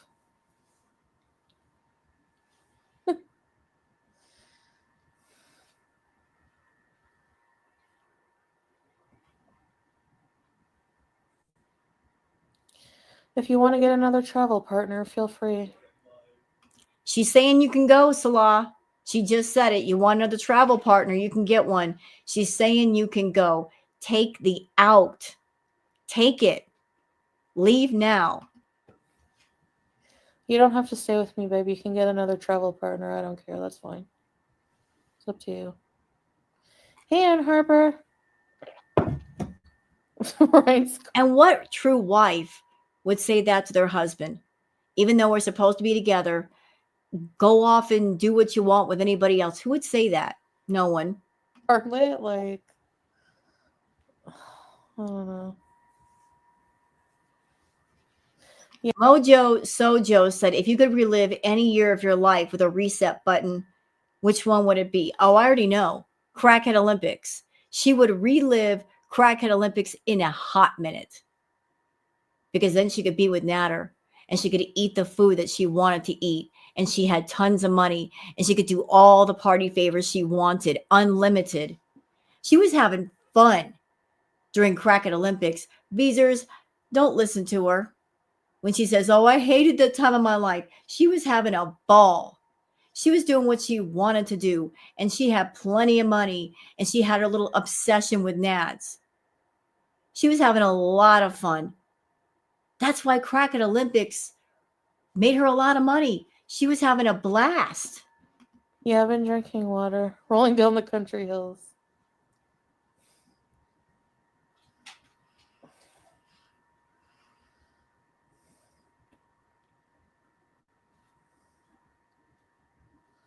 How did I lie to him, Jules?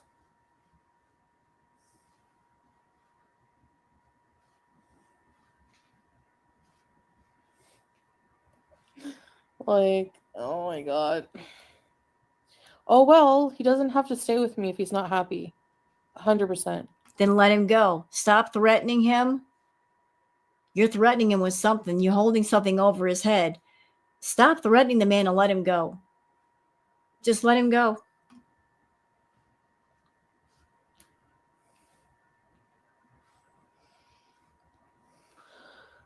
You know what? He doesn't even have to go. Why don't you leave? Go home to Canada. You got money. Don't tell me you don't have money or you can't get money. You've got some feedy clients. I'm sure that if you approached them and said, listen, I can't stand it anymore. I'm not happy here. I could do more in Canada than I can here. Can you guys front me some money so I can go home? I'm sure they'd be all about it.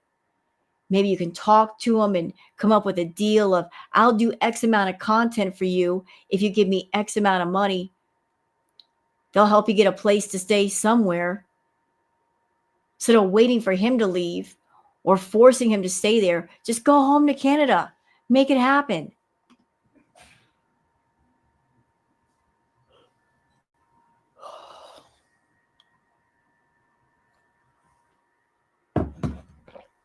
Rage bait.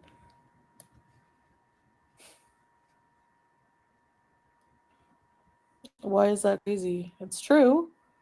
Like, I don't know. If I'm not making someone happy, then just don't be with me then. You've never had that attitude. You'll always try to trap the men with you. If they tell you to get lost, that makes you want them that much more. I don't know if it's abandonment issues with you, Foodie. I don't know if it's I just don't want to be alone, or if the man exits my life, I don't know what to do. But you don't let men go. I mean, look at Pete.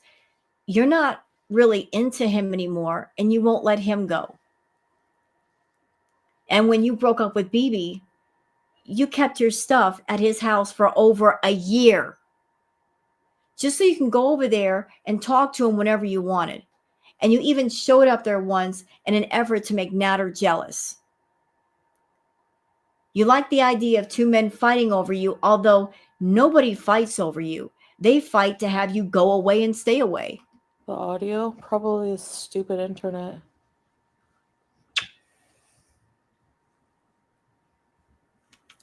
Again, Jules. Oh well, he doesn't have to be with me. And no, he didn't know I was chubby. Like, we video chatted every day. Yeah, with filters. I'm sure he didn't get a good, solid, honest look at you until you walked through that airport. And that's why you were hiding your face in embarrassment, because your thought was, got him. I lied to him all this time, but I can't lie anymore. The truth will be revealed. He did say that you lied about your height, and you did lie about your weight. And he did make another comment before that anyone over 200 pounds, he thought of them as a cow. So you being almost 600 pounds, imagine how he feels about you. Maybe he likes bigger women, but there's big and then there's just monstrous. That's the category that you're in.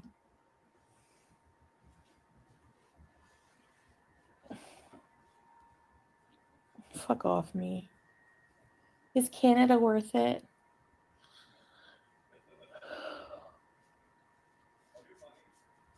Is it? Please.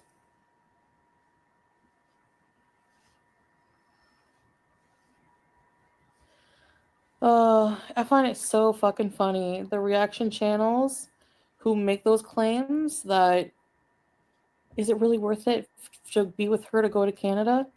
As if anyone would rather be with any of the shitty, like, I'm sorry, but have you seen fucking Gore World? They literally look like ogres.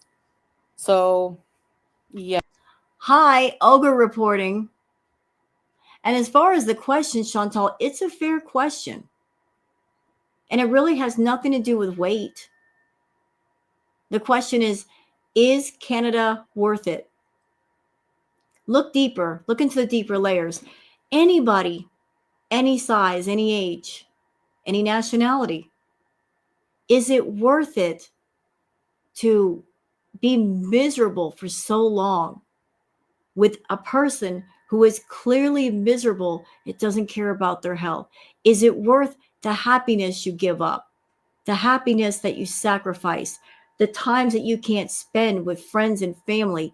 You can't have a social life. You're not allowed to have hobbies. You are miserable all the time because the person you've chosen to be around, they're miserable too, and they are not interested in happiness. Is it worth it? Is the sacrifice worth it? The answer is no. And people are poking at Salah for him to think. Think about all that you've given up. Think about the family and friends you don't get to see anymore. The friendships that have probably fizzled out because of her. The absolute misery of living with an almost 600-pound, angry, mean, hateful toddler with a nasty mouth. You gave up all that happiness for that? And it's not even worth it? She's not getting her butt on a treadmill or going to diabetes classes, and there's going to be an end to the misery at some point?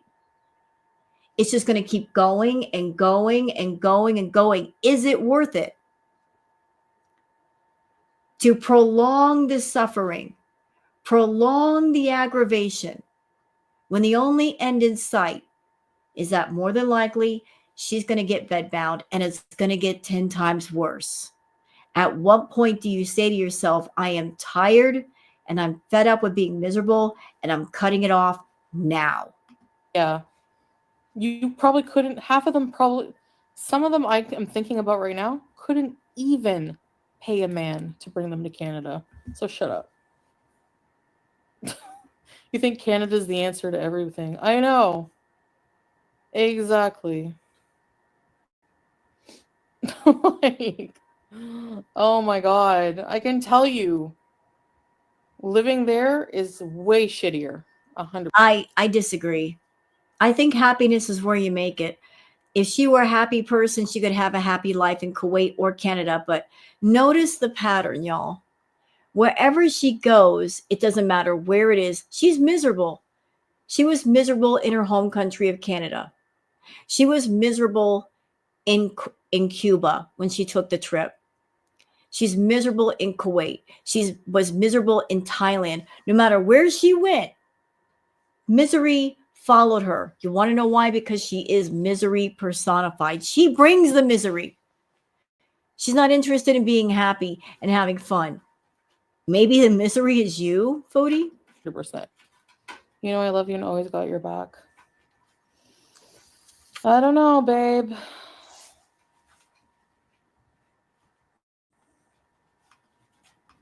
I don't think you'll be happy with me. So here's for Chantel. It doesn't matter how bad somebody wants me to turn my life around. Like, it's just not as straightforward and easy as that. And it can be a long, long, arduous process. So, you know, at least reactors will. You know what? I'm doing some quick research because, you know, I'm curious. Like she always says that Canada's so expensive. And I'm sure just like any place else, it's all based on location, location, location. Like certain cities and towns are more expensive than others. I just did a quick search. Let's see. What does Google and AI have to say about that? The average monthly rent for an apartment in Ottawa, Ontario, Canada is around $1,775. However, the cost can range from $1,484 to $2,511, depending on the location, size, and type of apartment. For example, a one-bedroom apartment in a condo or a newer building might cost between $1,900 to $2,100 per month. And I guess a studio might be $1,725. I don't know what she's paying over there in Kuwait, but let's figure in. She's got to pay the cost of the apartment, the bills, money for Salah every month. I'm sure that money that she's given Salah every month could cover her rent. he might be getting like $1,700 a month or about $1,000. So she could easily afford a place in Ottawa or someplace else if she feels. Let's see, a 2-bedroom, $2,515 a month, a studio, $1,725. So it's all about location. All about location. Let me go further. Apartments for rent in Ottawa, Canada. What's for rent in Ottawa? Tell me, show me. What do we got? Okay. What do we got here? All right. You guys want to see? I'll show you. I'll show Foodie. Because I don't want to hear no excuses. I don't want to hear it. There we go. You guys can see for yourself. I'm giving the receipt. So yeah, there's some pretty, poshy apartments. Very poshy. We got Forest Ridge, 1649. 1 to 3 bedrooms. Like, how much room does Foodie really need anyway? She just needs one room, a bathroom, a kitchen, fridge, all that. She's good, right? She's good. Then we have the Acadian, $13.99 for a studio. There's all kinds of things here. Okay? All kinds of things here. She could afford it. Look at this. All right, the Voda, $1,130 for a studio, all the way up to $3,000, and you get 2 months free. How about that, Foodie? 2 months free. Huh. Look at that. Here's another one. Reveille, $1,245. That's the courtyard. And she could be right there in town. She can maybe walk to some places. You see what I'm saying? You see what's going on here? She's got options. She can go home. She can't say, it's so expensive. It's so expensive. It's so expensive. It's not expensive. She just doesn't want to go. She got money on hand right now to go. She don't want to go. So don't sit there and lie to your audience, Foodie, and say, oh, it's expensive. Shut up. The cost of rent in Ottawa is the same as anywhere else. That's average rent. So let's go back to the lying liar who lies. Be alive in a year. How the fuck do you know, Adrienne? They're all morbidly obese and smoke 500 packs of cigarettes a day. I'm morbidly obese? Not to mention the hate is going to give them an aneurysm. Nice. I'm morbidly obese. And 130 pounds, I'm morbidly obese. You're right, Foodie. I'm morbidly obese, y'all. Look, you know what, Foodie? You like to tell people to sit and spin. I'm sitting. I can get in and out of a chair within half a second. And I can sit in my chair. Whee! But at least I won't get stuck. How about that? You like that? I like that. Let's keep going. Nice try. Nice try. Fucking delusional. If you think I'm the only unhealthy person in Gore World, you're fucked in the head. You are the unhealthiest person in Girl World by far. And I say that without prejudice, Foodie, because I honestly, I have not seen anybody else in the community that is almost 600 pounds, lacking mobility, with the breathing problems that you do, blood sugar through the roof. You're the only one. You are the one. Need a lobotomy. Friggin' idiot. Oh, anyone can get a crap man. Yeah, crap man. Yeah, sure. Yeah, anybody can buy a man, Foodie. Anybody. And I know you're looking at me right now watching this react because you watch everybody. Listen, sis. I'm 54 years old, and don't get it twisted. Just because I got my hoodie and my comfortable jeans on right now, don't think I can't put on some makeup and go get somebody, because I can. You know, I am not a supermodel. I don't claim to be. I don't think of myself that way, but I'm a decent looking woman. I'm just lounging at the house right now, reacting to you. But if I wanted to, man, I could go get one. But you know what? Do you know why I don't have one? Because I'm working on myself. And I got stuff to do. There's things I got to focus on. And I'm under construction. That's how I feel. I'm under construction. And I know it's important for me to be under construction and work on myself. I got to focus on me first. I want to be the best me that I could be. Sometimes it's wise to do that, to be alone and focus on you. And I know what I want, and I'm not going to settle for anything less than what I deserve. That's another thing. You'll settle for anything, anyone, anywhere, as long as they want to sign on and deal with all of you. So I can go get a man, girl, and I don't have to pay for it. It's just that I'm putting myself first. You're all about public image, and you can't be alone, and you got to have somebody to validate yourself. So sit down with all that nonsense. Fuck off, Jules.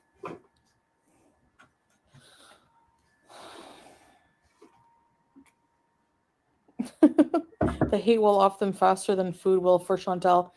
They're acting like they're not eating shit food. Have you fucking seen them when they cam up? They're huge. I'm not huge. I'm not huge. And I've seen other reactors on camera. They're not huge. What is she talking about? Projecting. Please. Yeah, he knew I was that weight exactly. So, yep. I am tired and annoyed. I'm annoyed that there's shit fucking people in this world like these people coming for me. I hate them.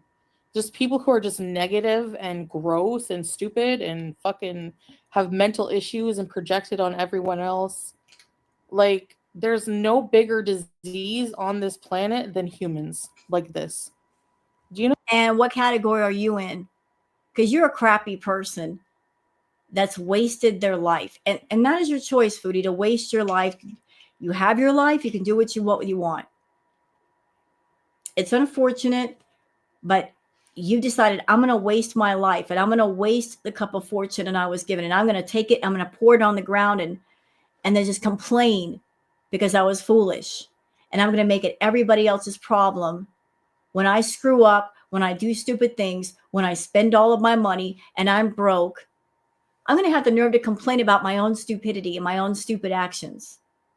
But I feel entitled that I can be stupid and spend stupidly, and it's everybody else's problem. And they're supposed to give me all their money to make up for my stupidity. And we're the crappy ones. Hi, Booger. We are. You know what I mean? Thank you. Oh, Booger. Oh. It's so true. Yeah, it's just sick. It's sickening. Does it not, like, you know? Are you saying I need a mirror? I'm not creative, whatever your stupid new fucking name is. I hope you're not throwing that mirror at me. Because I'm not the ones here. Never mind. You're not fucking worth my time. Just Ronnie Munn says, the more you mention them, the more that you're promoting them. I had no clue about any of these people until you brought them up. So you're just increasing their numbers. Right. Thanks, Chantal. You are increasing our numbers. And Milky Chai made more in super chats than you. I love that. I love that the most. I love it. I love it the most. You're just promoting us. We love that about you. Just get out of here. Goodbye. Go watch something else. See you. Oh, they don't deserve your hatred. Not worth it. True. Oh, bugger. Oh. Mm-hmm.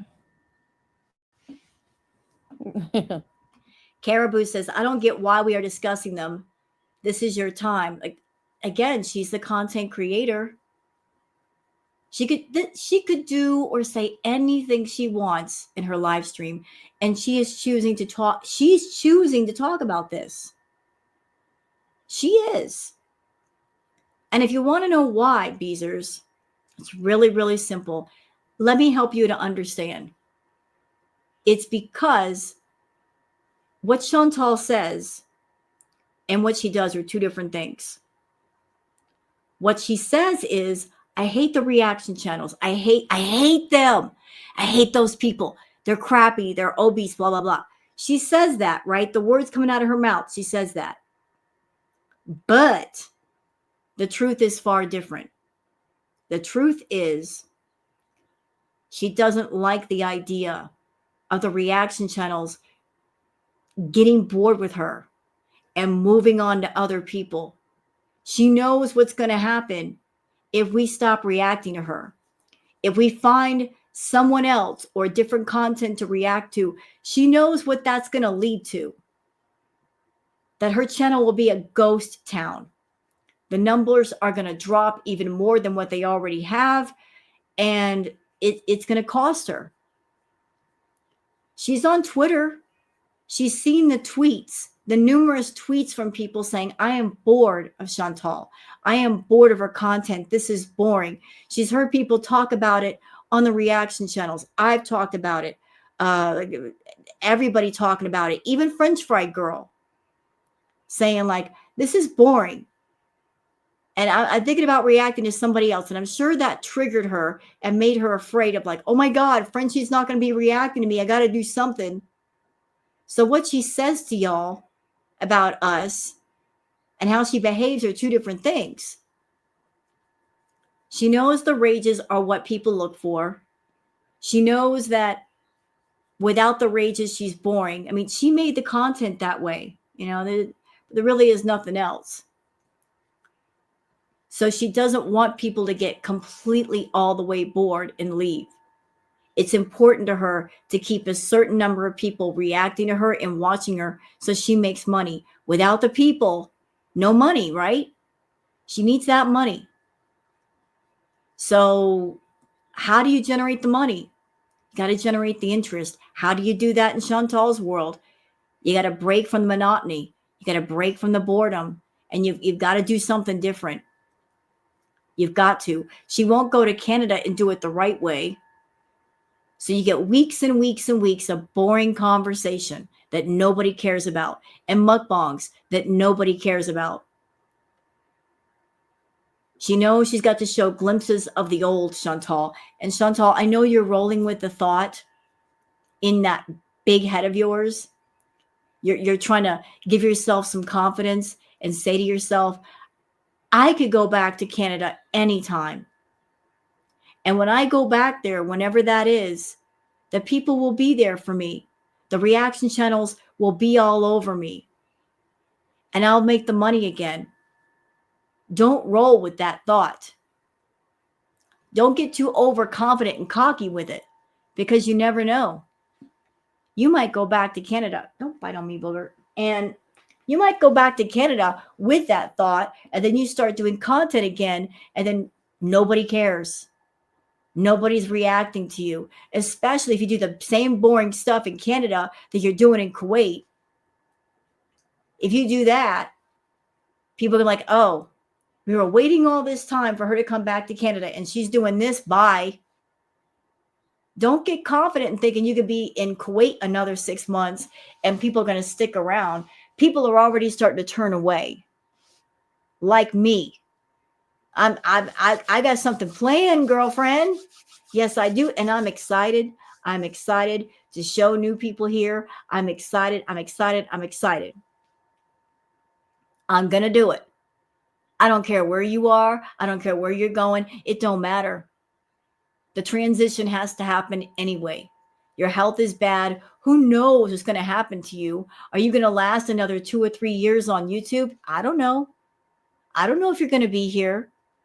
I know you keep eating more food. I know you keep gaining more weight. I know your blood sugar is through the roof. You're nearly bedbound. And once you become bedbound, that's pretty much it. So the transition has to happen at some point, does it not? You got to pass the torch to somebody. I don't want to wait till the last minute. I want to do it now. I want to cover new people. I want to have some new laughs bring people on some adventures. So you do what you want to do, and I will do what I want to do, and the reactors will all do what we want to do. At some point, we'll all transition over, and you could be by yourself, and we won't bother you anymore. Anyways.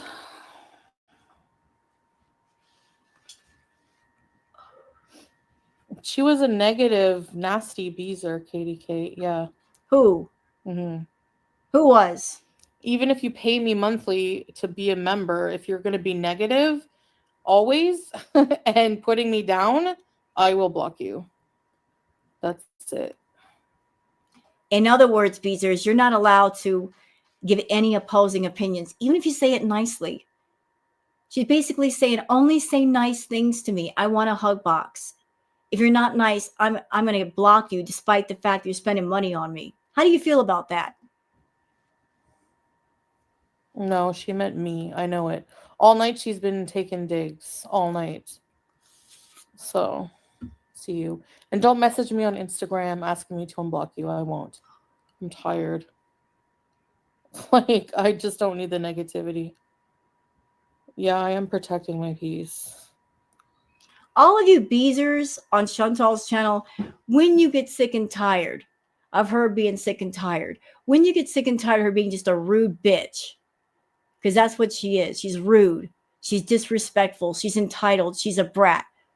When you get tired of watching somebody come on camera always yawning and always eating and not even trying to come on camera professional, there's always the reaction channels. Come on over. You can still watch her content and be entertained and deal with a reactor. They come on camera correct, with energy, ready to give you a laugh. Come on over. Yeah, Katie. She's been like just annoying all night, like taking digs and anyway. Hey, Italian! Empty vessels make the most noise. Girl world are a bunch of empty delusional hypocrites. True. Yeah, nice to see you. I need water, but I don't know. I don't even remember the name. It's some stupid name.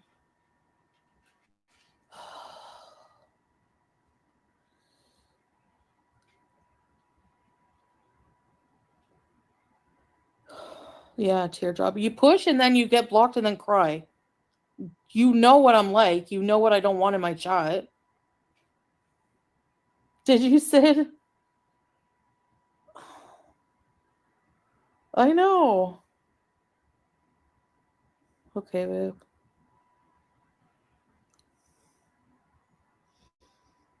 I don't need anything super scruffer. Everyone can get bent if they don't like how I live my life. Okay? I don't know. I don't owe anything to anyone.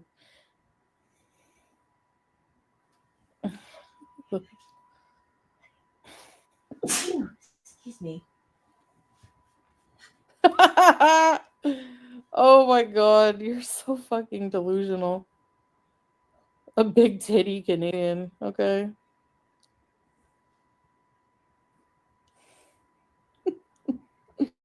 It's another reason why she won't take Salah to Canada, even if she had the power, which she doesn't. That's another reason she's not taking him to Canada. Are you kidding me?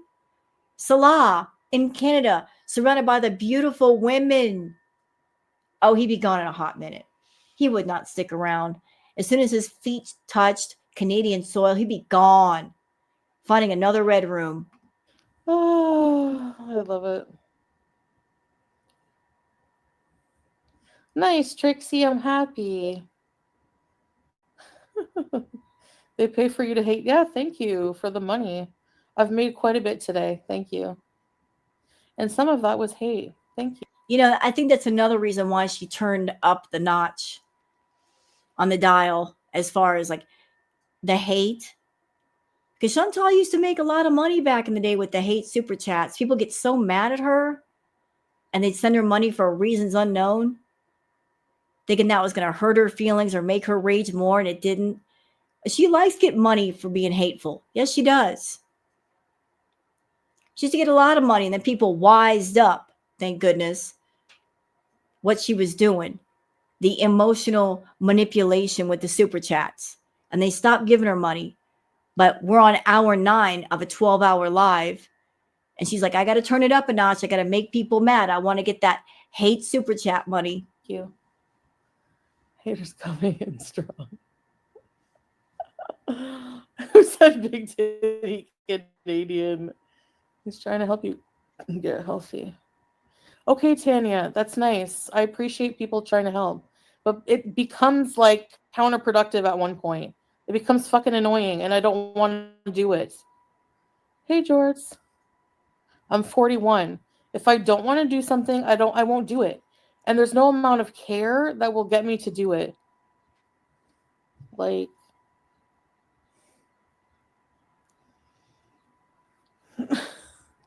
and people saying I'm going to die and wishing me dead. You're fucking disgusting. You're all a fucking disease, like on the internet. It's so I don't see any reactor wishing her death. She's just saying that. so weird. I'm like, I hope you know, just to fucking spite you, I'm going to live longer than all of you. And then I'm going to shit on your graves. Okay? Sure you are. Chantal, I'm 54. You're 41. I'm not being mean, but I seriously doubt you're going to make it to 54. So, yeah. Just wait. You think I'm going to cry when you die? No. I'm going to be happy. They are, Harper Ann. Hello, Rosemary's. Yeah, whoa, why should I be sad? These people torment me every day, or try to. You think I'm going to be sad and be like, oh, boo-hoo? Doing a reaction is not tormenting her. The victimhood is strong in this one. So we get on our channels and we do our reactions. We're staying in our yard. She's the one that trespasses and going in everybody else's yard, on Twitter, on their community posts, lurking in live chats, watching the reactions. She's the one running around and checking out what everybody else is doing.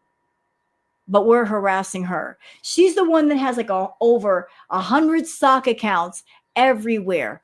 YouTube, Twitter, TikTok, you name it. She's got eyes all over the place because she wants to know what's being said. But we're tormenting her.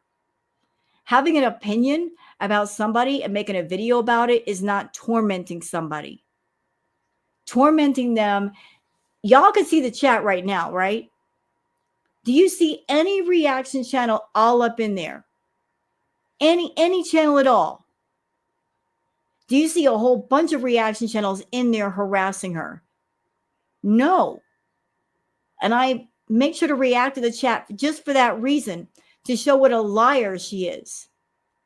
We leave Chantal alone on her channel to do her thing. And then she makes a point after her stream is over to go everywhere else. Every place else. We're tormenting her. Why? By having an opinion of your self-harm behavior and you monetizing your food addiction and you destroying yourself with food in full view of the public and wanting to get paid for. Yeah, we're going to say something about it. It ain't right. When they pass away, not at all. I don't care if it's a life. It's a friggin' useless piece of shit life that just never stops. I don't care. Do you think I was sad when Marty died? Do you think I give a shit? No. Like, good riddance. Wow. Bye. Wow, saying that about Marty.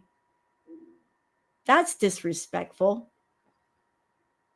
That is. He's no longer here.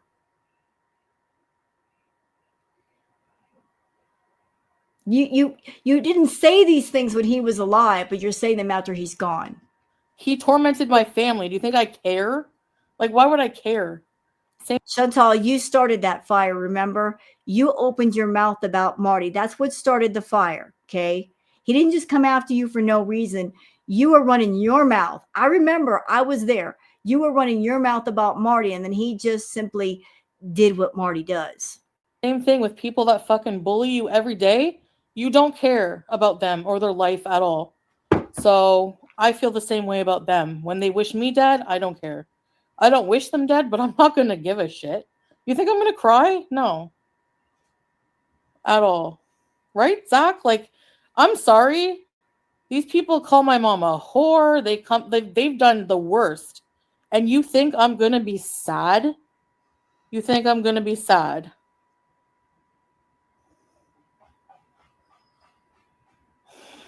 No. At all. No, yeah.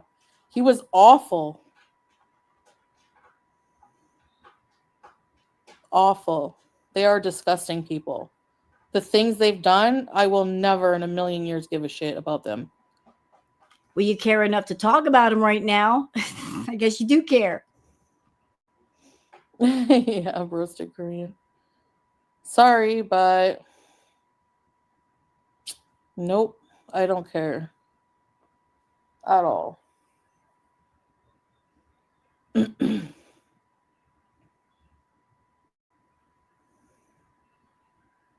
0% give a shit. People in Gore World are just completely alone and have the nerve to say that no one will touch me. But I have someone to touch me. That's not Hakate's. Oh yeah, Hakate. She has a membership, right? Are you sure it's not her? I'm gonna block it.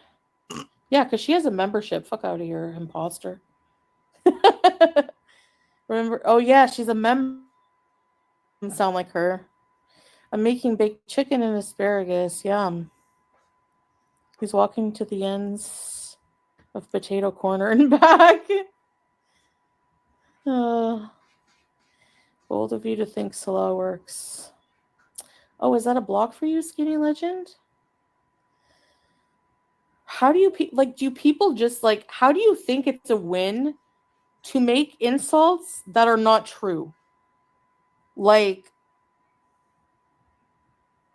if you insult somebody based on something that's actually fucking true, then that's okay, that's different. But if it's not, how is that a win? Like, what? Yeah, sure, the bills pay themselves. The bills pay themselves. Yeah, he has no job, you're right. Whatever makes you feel better to cut him down. You don't know any fucking thing about him, trust me. If you knew his history, he's a hell of a lot more better and successful than a lot of you. Everybody take note. That's why I'm doing this react. Because we all know and understand, right? At some point, she's going to have to leave Kuwait. One way or the other, she's going to have to leave. She can't live there forever. And given how her health is going, she might have to leave sooner than later. But at some point, she's going to have to go home to Canada. And we all know and understand when she gets back there, when she's there and she knows she's not going back to Kuwait, she will trash talk Salah to no end. So here she is talking wonderful things about him. But just wait. Just wait. When she gets back to Canada, when it's over, and there's no possibility of going back, she'll use him for content the way she always does with men in her life. So she's going to get back to Canada and say, he was so bad to me. He was so abusive. He was mean to me behind the scenes. And he talked down to me. And he was pushing me to work when I was sick. Oh, yeah. Victimhood will be all the way out. right, I must be making a lot. Exactly. And just because we are trying to save for things doesn't mean we're poor. Oh, I feel bad for you, blah, blah, blah. Like,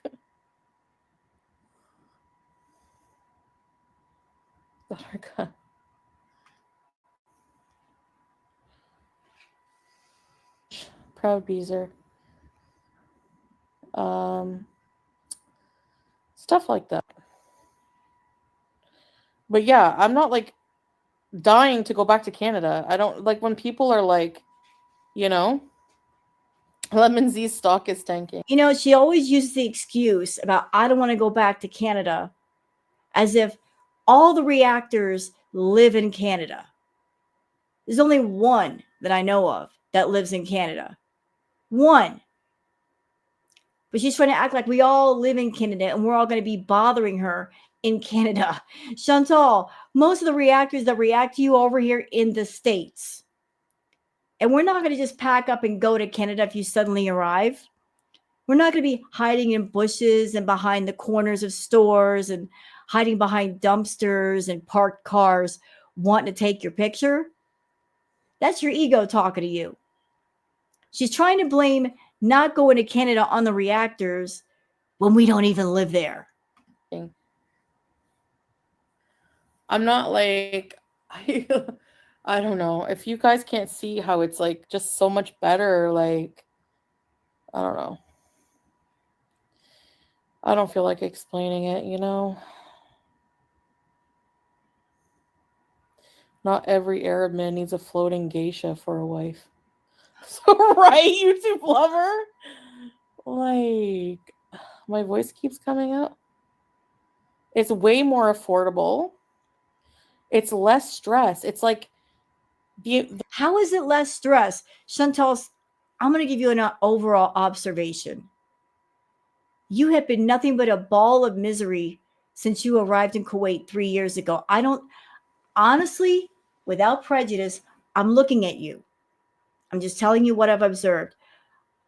It's been 3 years. I don't see you as a happier, more content, healthier person in Kuwait.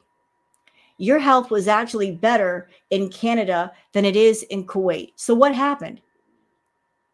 In Kuwait, you're supposed to have this emotional support. Salah was supposed to be your husband, right? He was going to help you get your debts together, get your money together, help you save, promote you to be healthy, motivate you to be healthy. You've done just the opposite.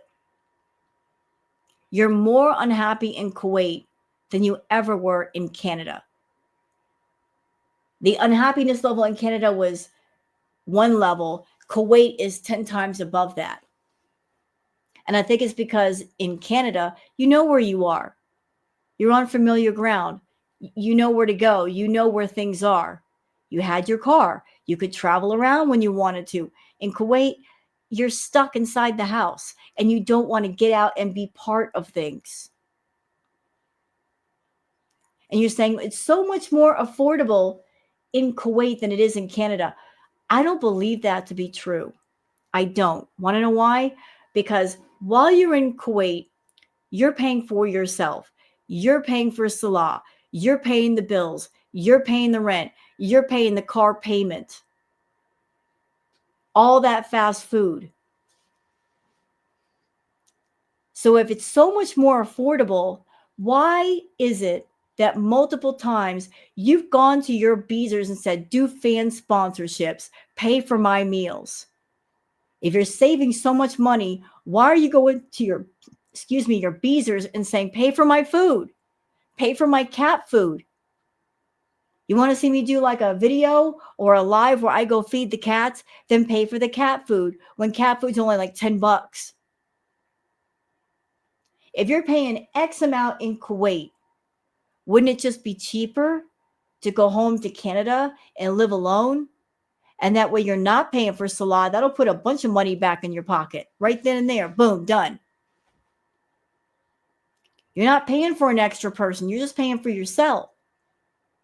And you all just saw the rent in Ottawa, at least, is not that bad. I'm sure the amount of money that you give Salah per month is the equal to the amount of rent.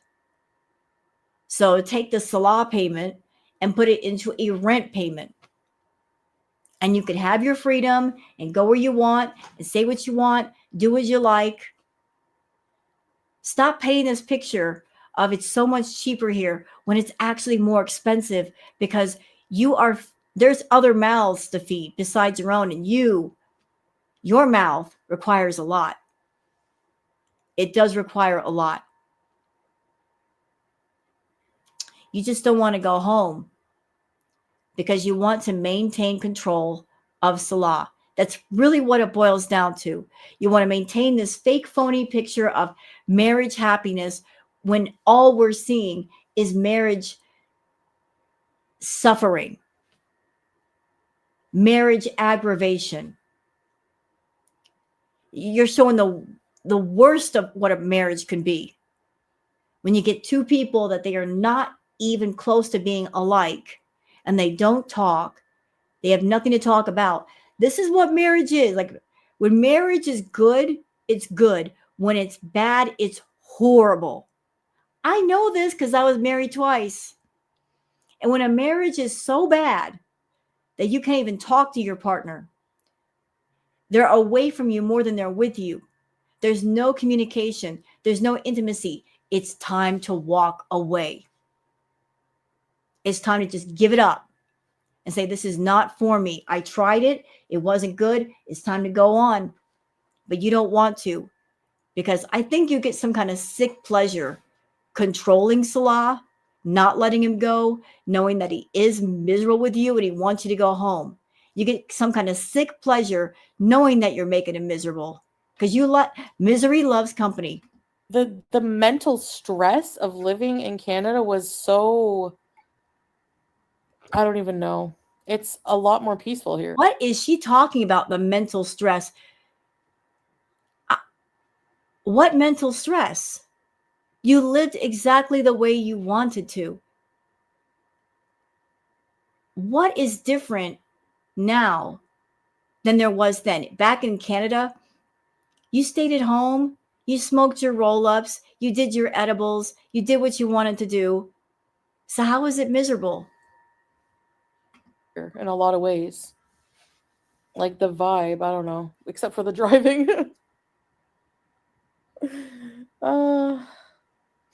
People that hold Syrian passports are already under the microscope for those kinds of scams. It would take years and likely not pan out in the end. There you go. Exactly.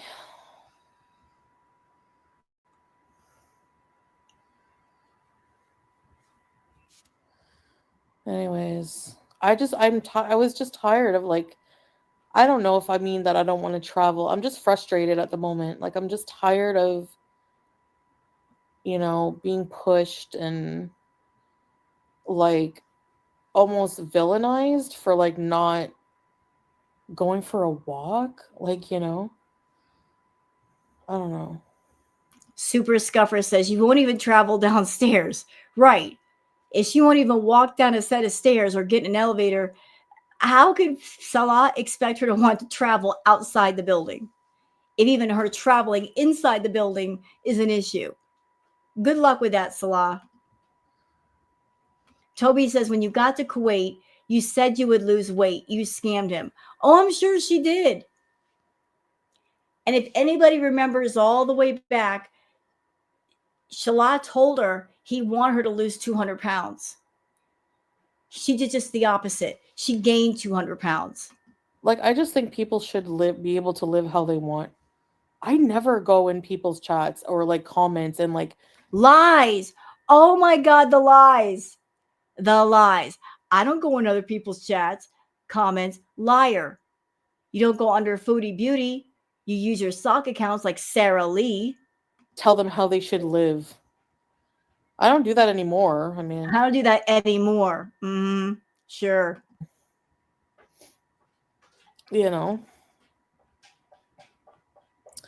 When you got to Kuwait, you said you would lose weight. You scammed him. Yep. No, I never did, Toby. You stupid idiot. You told us, Chantal, that you had a husband and it was gonna be like turning over a new leaf, and being in Kuwait, you were closer to Allah. You said all that. Yes, you did. Never promised I'm gonna lose weight for you. I never promised that. What the fuck? Again, Toby. No one's forcing anyone to stay with me, right? So You're forcing him. I bet any amount of money, Chantal, you've got something on him. And if he threatens to walk away, you bring that ace out of your pocket and you wave it in his face. So what is it? Is it the texts?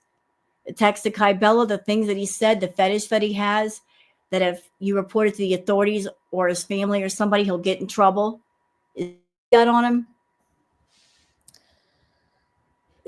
There's no way changing for someone is going to be successful. You have to do it, you know, on your own.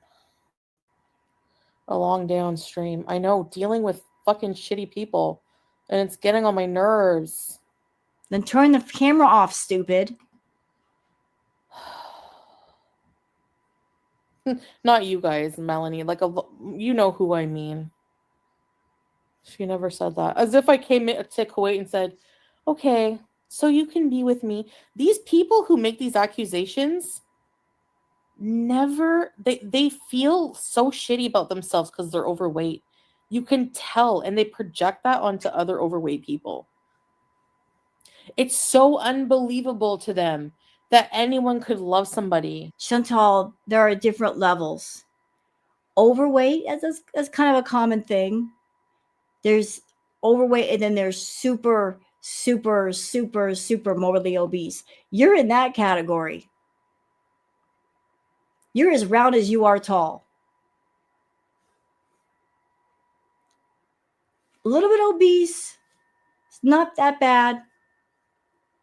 Super morbidly obese to the point where it's affecting your mobility, your breathing, your everything. That is super bad. And you're only getting bigger. You're only getting bigger.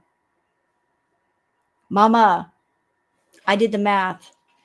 To maintain 500 pounds and you're over that, you have to eat between 5,000, 6,000 calories a day. That's 3 days worth of food for me to maintain that. You gain weight when you go over that, and you keep going over. So what are you putting away? Like 9,000, 10,000 calories a day? Yeah. So you beezers over there, if she puts up a post, a cry for food and shelter post, where she needs food, just understand that she's not starving. She can't be starving if she's eating between 5,000, 6,000 calories a day. If she were eating far less than that, she would start to lose weight. But obviously she's over 6,000 calories a day if she's getting bigger and bigger and bigger and bigger and bigger. Being overweight. I'm sorry that nobody loves you, but that has nothing to do with me. Leave me out of this. Hey, Gizmo. You're so much more than just your size. Like, get out of there. Oh, sorry, Carolina.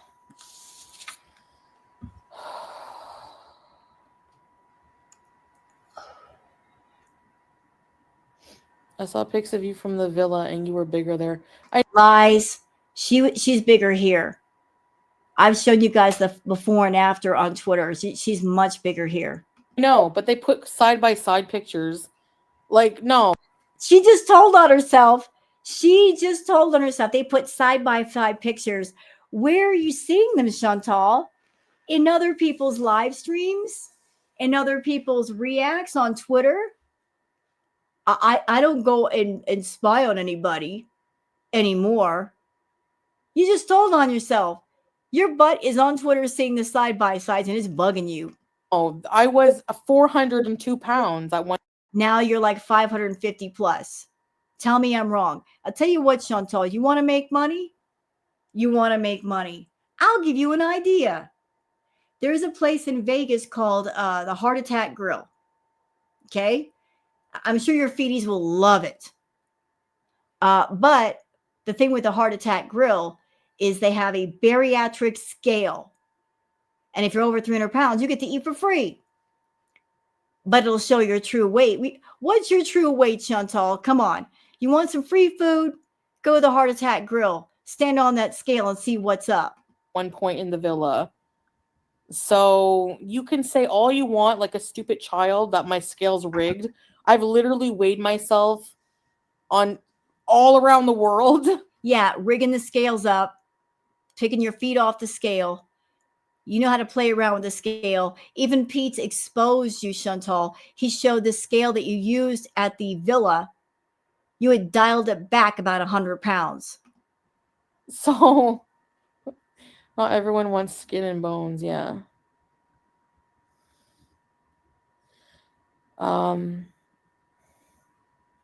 I will work on myself on my own terms, you know. Tell you what, Chantal, and I've said this before, I'm a fair woman.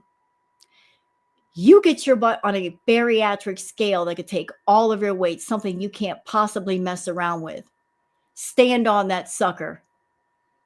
If your weight is below 550 pounds, I'll apologize to you. I will freely say I was wrong. Chantal was right. I was wrong in saying you were 550, but you got to stand on that scale first. Do it. Miss, I'm 400 pounds. Stand on that scale, a real scale, not a bathroom scale you can mess about with. No. A bariatric scale, the kind that's big and they've got the handrails on either side. Stand on that. Have Salah film you from afar so we know that your feet are on the scale and you're not cheating. And if you're below 550, I'll apologize. I will keep my promise. Oh, like, that's it. So I don't want to explain myself anymore. Really, Storm?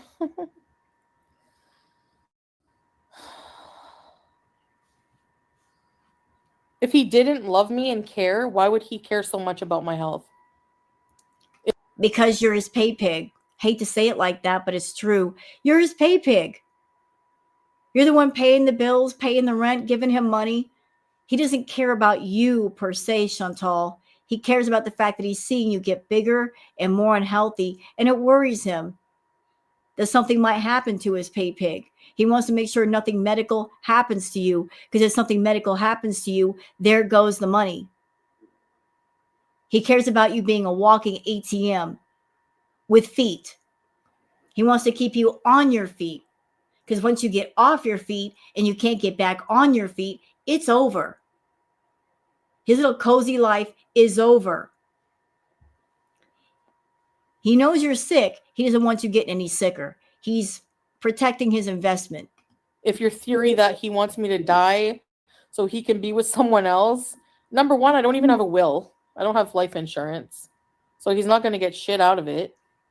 So your theory is stupid. Once again, the scale is rigged is hilarious, especially when you weigh yourself at doctor's office. Right? I weighed myself at the doctor's office. With the doctor not there, not doing the weight. They walked out of the room. So it wasn't like the doctor was right there taking your weight and making sure that the scale was correct. You were messing around with that scale.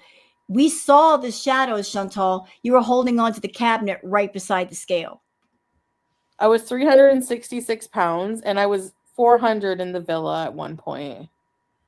And you're over 500 now. So wrong again. And the thing is, like, when you point out these stupid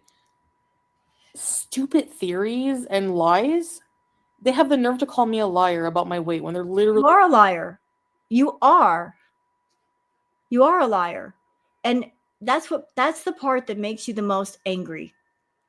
The fact that you tell lies and it makes you feel good when you get away with the lies.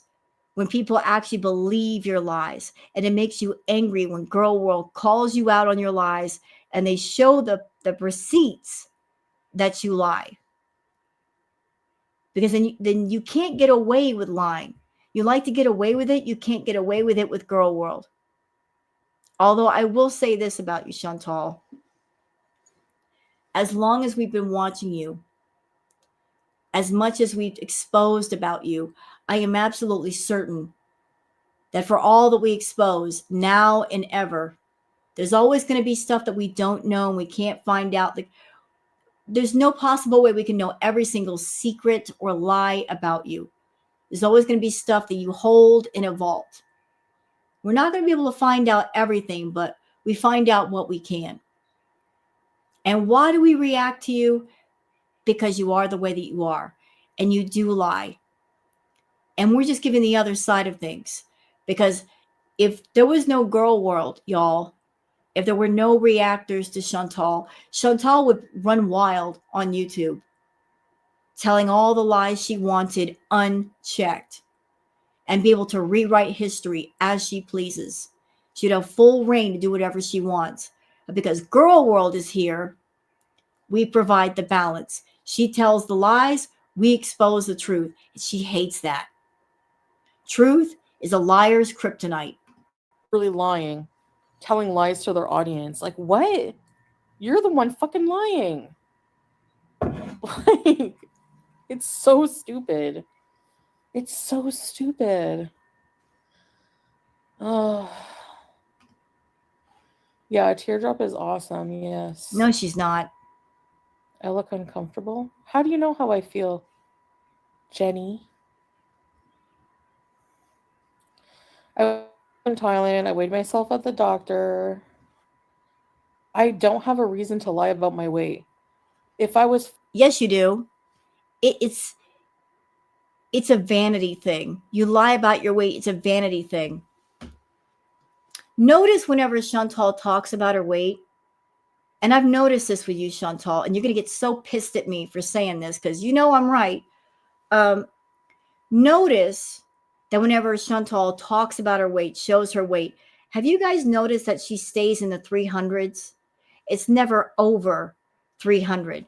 She never says, oh, I'm 450 pounds or I'm 400 pounds. It's always like 365, 375, 385, but she never goes into the 400s. It might be a vanity thing, an ego thing, or it might be a thing in her head where she wants to convince herself that she can eat all the food she wants and not gain weight. And maybe in her mind, 300s is not obese. Maybe anything over 300 is obese or super morbidly obese. So she doesn't want to admit to herself that she's in that range now. She wants to stay in the same weight range that she was in when she was with BB. She doesn't want to admit there's been a progression in her weight. So she lies about her weight. Again, Chantal, I think you're 550 plus.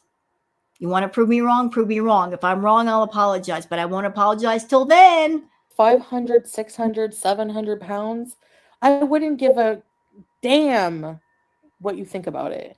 Then tell us the true weight. Obviously, it bothers you if you're lying about it. There's no way people that look like the friggin' gargoyles of Gore World are going to shame me about my looks. It's just not going to happen. I don't care how fat I am. If you don't care, then why not say what you really weigh? I mean, you've got Foodie clients. Wouldn't you make more money by revealing your true weight? Wouldn't they just go wild? I think they go wild. How can you sit here and do Foodie content for them on YouTube and lie about your weight?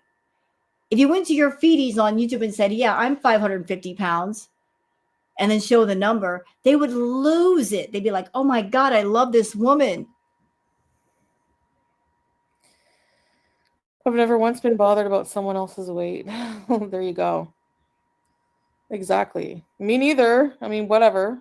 You know, like the only time I bring up someone's weight in Gore World is to point out that, well, you're also fat, so shut up. Thank you, Storm. So basically, she's doing the equivalent of, I know you are, but what am I?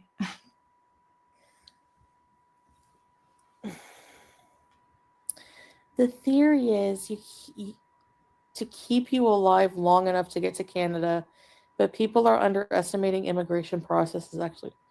Oh my God. Does that not sound stupid to you, Colette? Like, I'm at a loss for words. She couldn't get him to Canada, even if she wanted to. You want to know why? Because if she's signing on to be his sponsor or whatnot, one of the requirements is you need a home. So if he gets citizenship, where is he going to live? Where is she going to live? They don't have a home there. Does he not know that? You want citizenship to Canada, but where are you going to live, sir? She doesn't even have a home there. And she's saying in this live stream, it's too expensive to live there. So figure it out. Life insurance is gambling, so it's haram to do it anyway. Really? Oh. Trivia or charades? Don't you get sick of being so angry and defensive? No, I don't. No, she doesn't. Just what others are saying. It's stupid. Why do people listen to that shit? It's so stupid and contrived. Like, keep you alive long enough to get to Canada? Oh my God. You know, I almost wish she could get him to Canada. I really do. I really, really do. Because if she did bring him to Canada, it'd be interesting to see how long he actually stuck around. I bet he wouldn't stick around for long. And then once he disappeared, she would have to admit Girl World was right all along, that he did use her for citizenship. And then what? And then what when I'm dead? He'll just be okay by himself with no work permit right away? I really don't get it. I don't know. It's just stupid. Anyway, like, oh.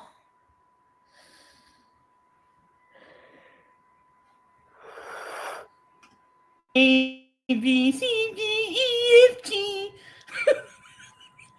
This is her doing bad impressions. I think her husband's gay. Yeah, you get that a lot, don't you?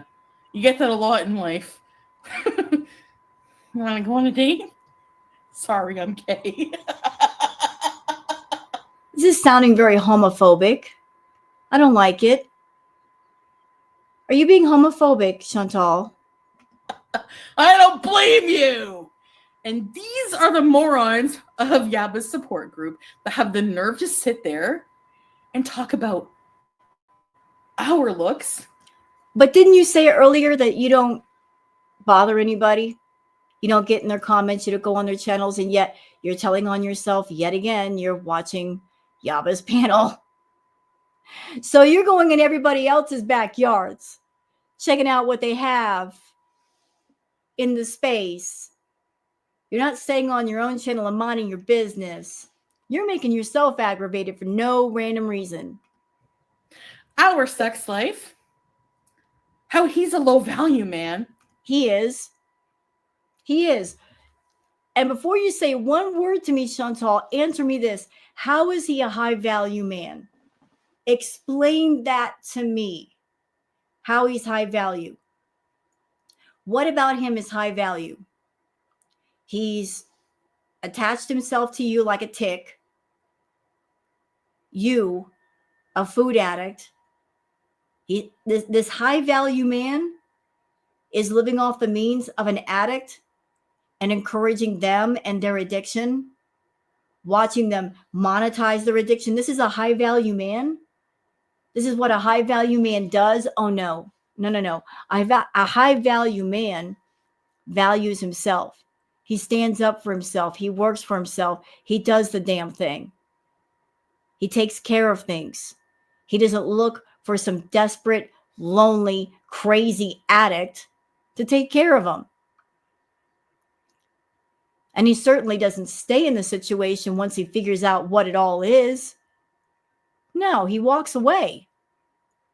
That would show a high value man.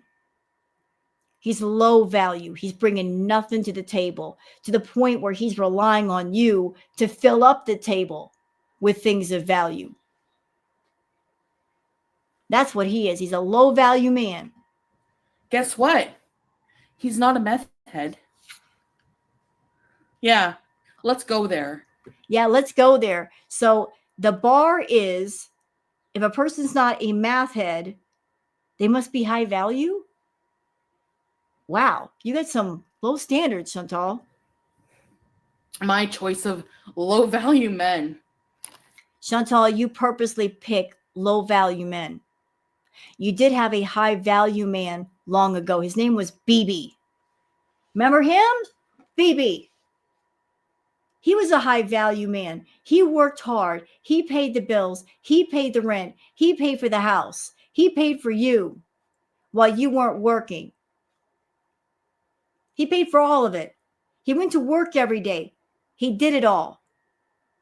And guess what happened? He kicked you to the curb because he could, because he had a choice, because he had the freedom to do so. So he did. He valued himself and said, my happiness is worth a lot. And so I'm going to protect it. I'm going to get rid of this person in my house that's making me unhappy because I don't have to put up with it. He told you to get gone. You had a high value man and you blew it. You didn't want to work on yourself, help yourself. You cheated on him. You lost him. And you didn't want that humiliation again. So every man after him was a low value man. You picked your targets well, did you not? Yes, you did. You picked guys that were hurting for money, that were desperate for money, and you used your money as a hook to get them on the hook. You dangled the golden apple. Come get it. You want it, you got to deal with me, but that's the price you pay. Every guy you hook up with is a low value man. You want them to be low value. You don't want them to have self-esteem. You don't want them to have a job or independence. You don't want them standing on their own. You want them to lean on you, because as long as they're leaning on you, they're not going anywhere. You trap them with you, with the money. And then the blackmail. That comes later. And to be honest, you're a low value female. Yeah, I said it. Just because you're making money on YouTube does not make you a high value female. You attract that which you are. You feel comfortable that which you are. You would not be comfortable around high value people that have morals and values and standards and boundaries. You wouldn't know how to relate. You would not be comfortable in their company. So you pick low value men to spend your time around just so you can feel superior. Right.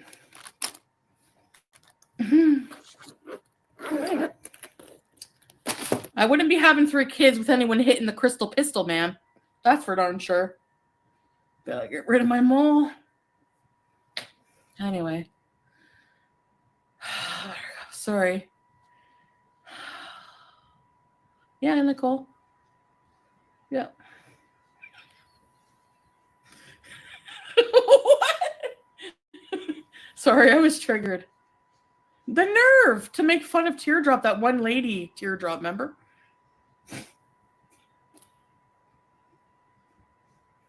Hi, I'm just up here on panel. Who is she talking about? I just gotta say that nasty. I like to know how much Teardrop weighs. It's ironic that she's making fun of somebody on a panel, but yet doesn't she come on camera laying on the couch looking just like that? Yeah, she does. Whenever you can lift your head in your trailer, worry. Oh, no, she did not. Say it again. Oh, wait a minute. I got to get that. Is it okay, chat? Give me a minute. That's you know what, Chantal? I will say this for you. You, ma'am, you're photogenic. The screen grabs are amazing. Love them all day. Yes, I do. Thank you. That'll be my thumbnail. A, B, C, D, E, F, G. I think her husband's gay. Yeah. You get that a lot, don't you? You get that a lot in life. Homophobic. Don't approve of that. You want to go on a date? Sorry, I'm gay. I don't blame you. And what makes it especially hypocritical is that when Chantal was back around Natter, Crackhead Olympics, during Pride Week, she was claiming that she wanted to go be with a woman. date a woman, take a woman out on a date during Pride Week. And yet she's making, it sounds like, homophobic remarks. These are the morons of Yaba's support group that have the nerve to sit there and talk about our looks, our sex life. There's no sex life. I guarantee you there isn't. There isn't. How he's a low value man. He is. Guess what? He's not a meth head. He might be doing other things. I mean, that really strange giggle of his, he's doing something. Yeah, let's go there. My choice of low value men. Right.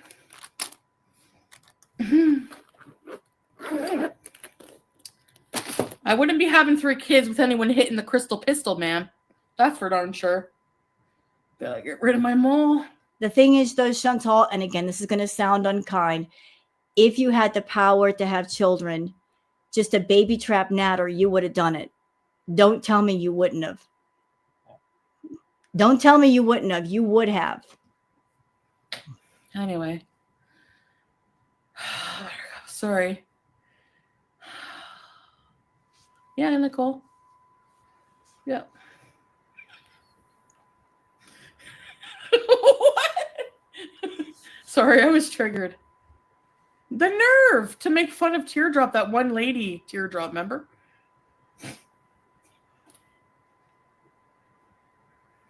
Hi, I'm just up here on panel.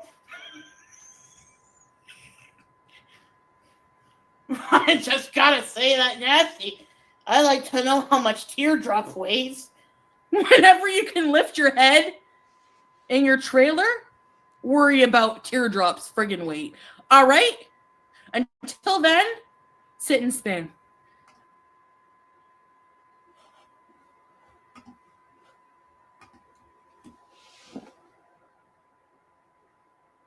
So now we're making fun of people who live in trailers, are we?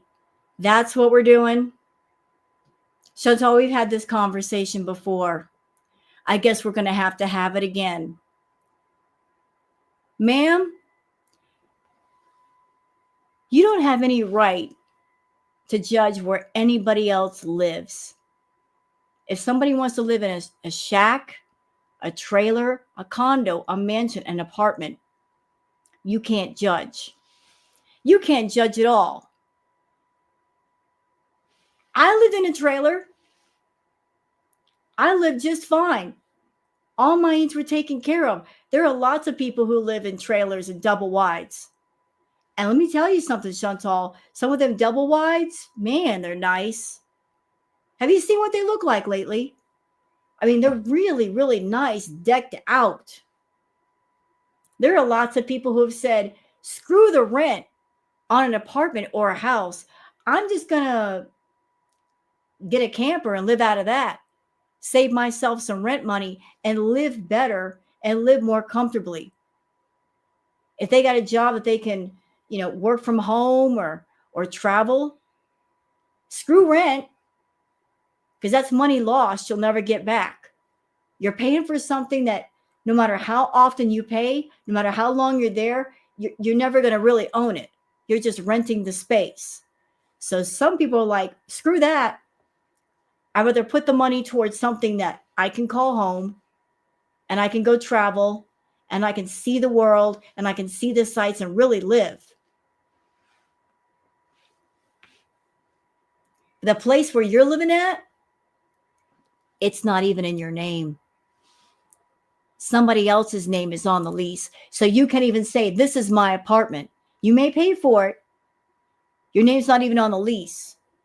Those people that live in trailers, it's theirs. It belongs to them. And some people rent to buy. Like they pay a certain amount, and after a certain amount of time, it belongs to them forever. That's their home. You can't judge what people call home. You just can't. I bet you wish you had a trailer.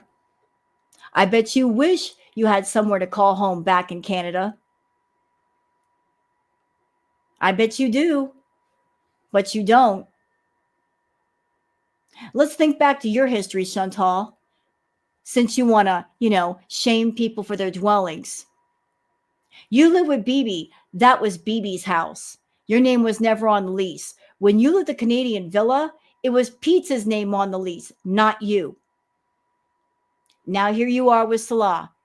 Your name isn't on the lease either. You can't say, I had a place by myself once. I paid rent. How long has it been? Have you ever lived on your own? Have you ever been independent? No, you're always swinging from one guy to the next, looking for someone to take care of you, or at least take care of the rent and take care of the bills because you don't want to be bothered. So you can stop with that nonsense of shaming people for living in trailers. Again, some of those trailers are nice. You know what? You know what? Just to shut her up forever. Just to shut her up. What do we got? Let's get some images on the screen. How about that? How about that? We got to do this, y'all. Show me a mobile home. You want to see? Do you want to see, Chantal? Check this out. Check it out. Check it all out. Look at that. Since you want to be all prejudiced and stuff against trailers, doesn't that place look nice? That looks nice, doesn't it? It looks big. It looks comfortable. It's probably bigger than an apartment. Here's another one. Look at all that space. Look at it. Look at it. Huge. Absolutely huge. Then we've got these modular homes. A lot of people doing the modular homes.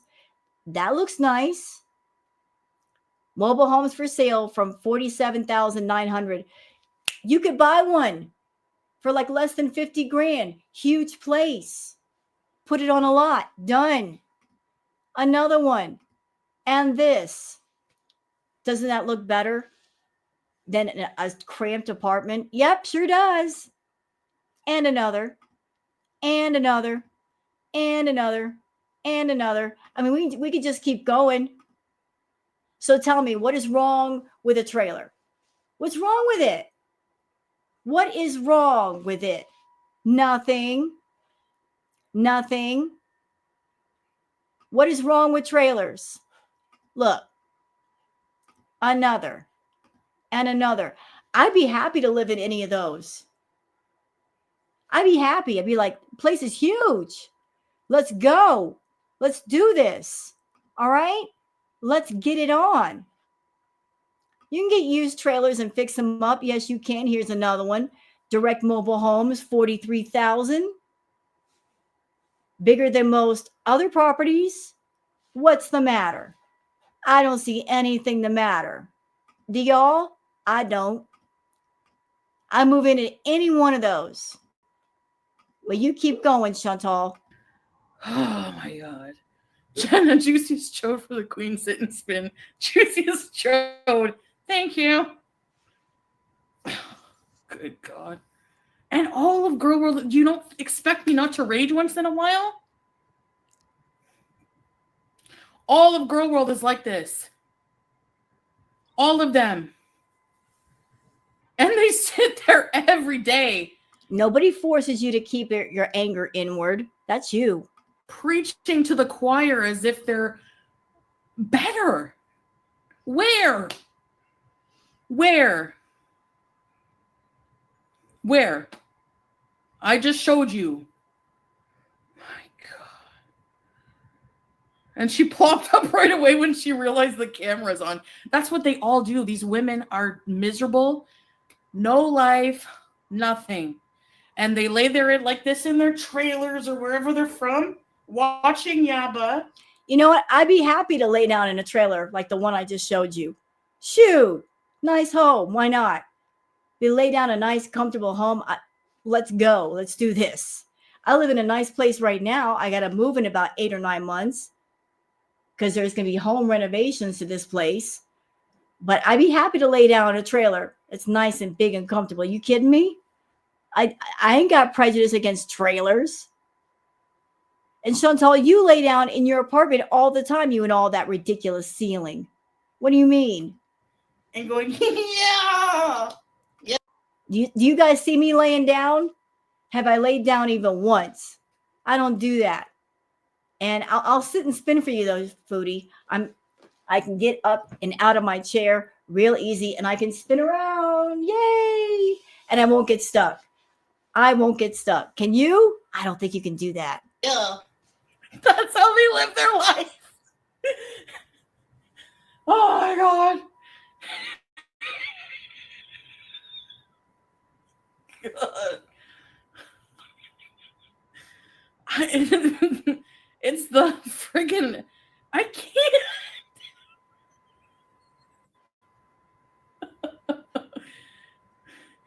Yes. No, sugar. I'm not stopping. Too bad you can't have any kids. Raise to I don't want crotch goblins. It doesn't take any talent to spread your legs. Okay? I don't care. God bless the people that make her mad. Because if they didn't make her mad, we won't get moments like this. Can't shame me for that. Because, yeah.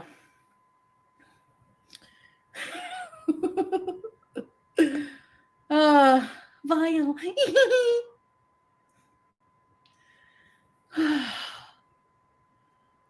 Haters sit and spin. I just did. I'll do it again though.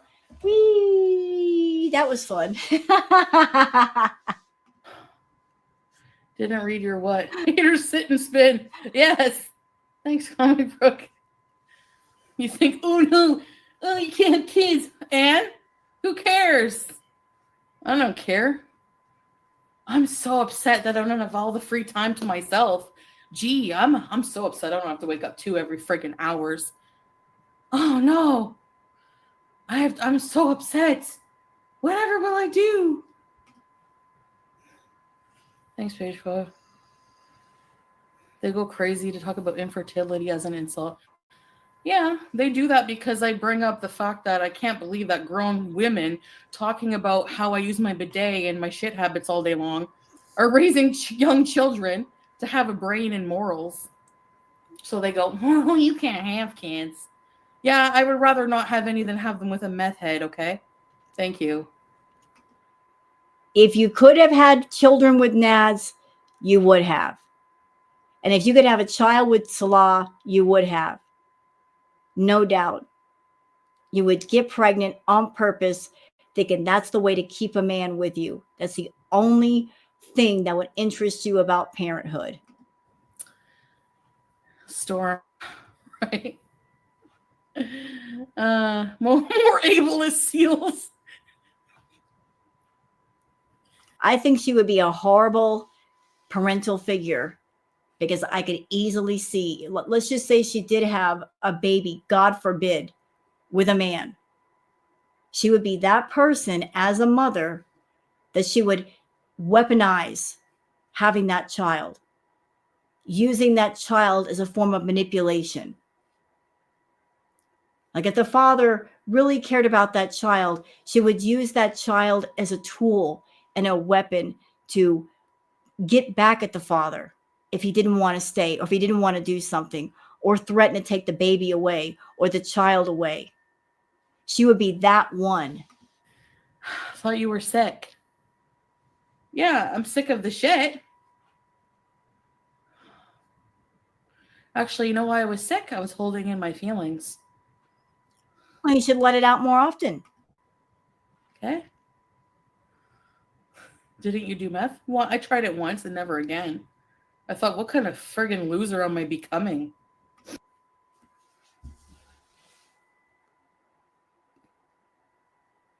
You gonna leave out the other part of the story, Foodie? About that incident?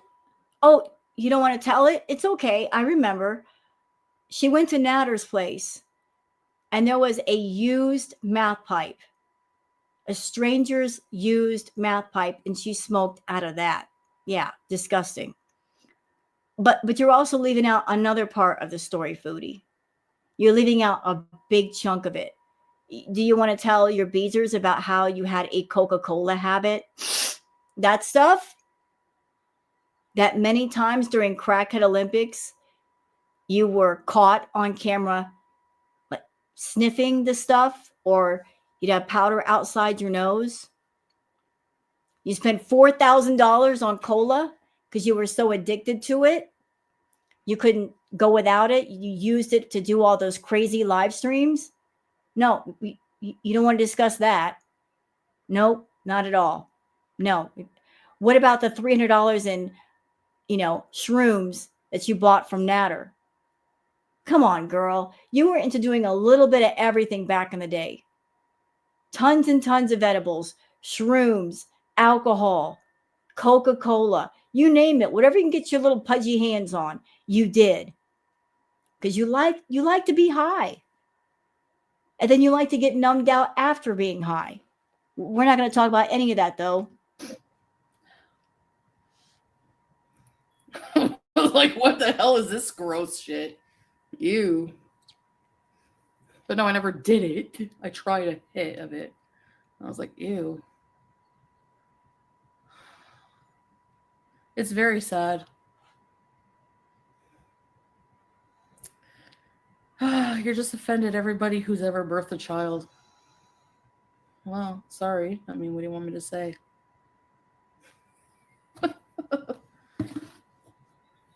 I'm sorry people say that too about having kids. A woman should never be ashamed of another woman. Yeah, Nicole, that's okay. Thank you, Saber.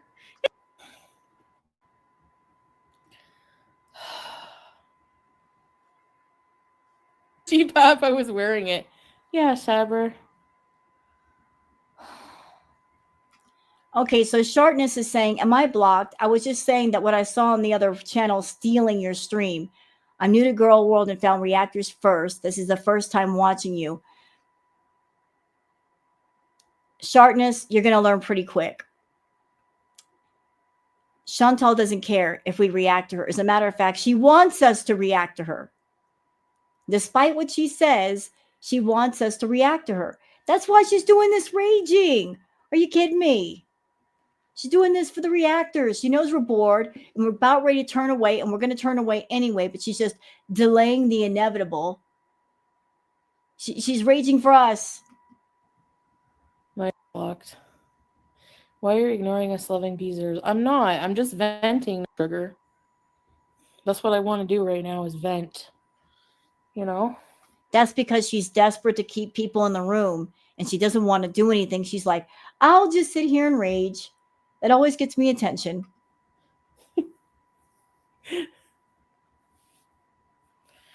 She can get anything by being pretty.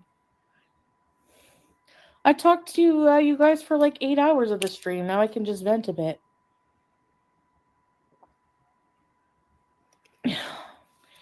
John Fleur, no, he's an incel living at his mom's and he takes her shopping at Victoria's Secret.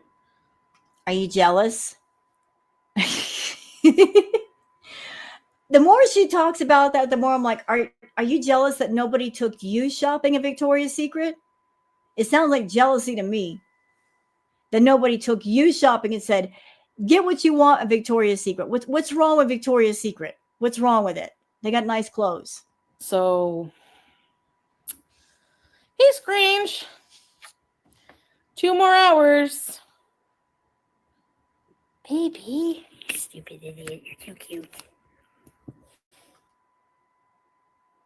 Toronto. Oh, that must be Lucy. She's upset. She's obsessed with oops. She's been obsessed with Teardrop. That's probably Lucy. Don't take offense, Teardrop. Anyways,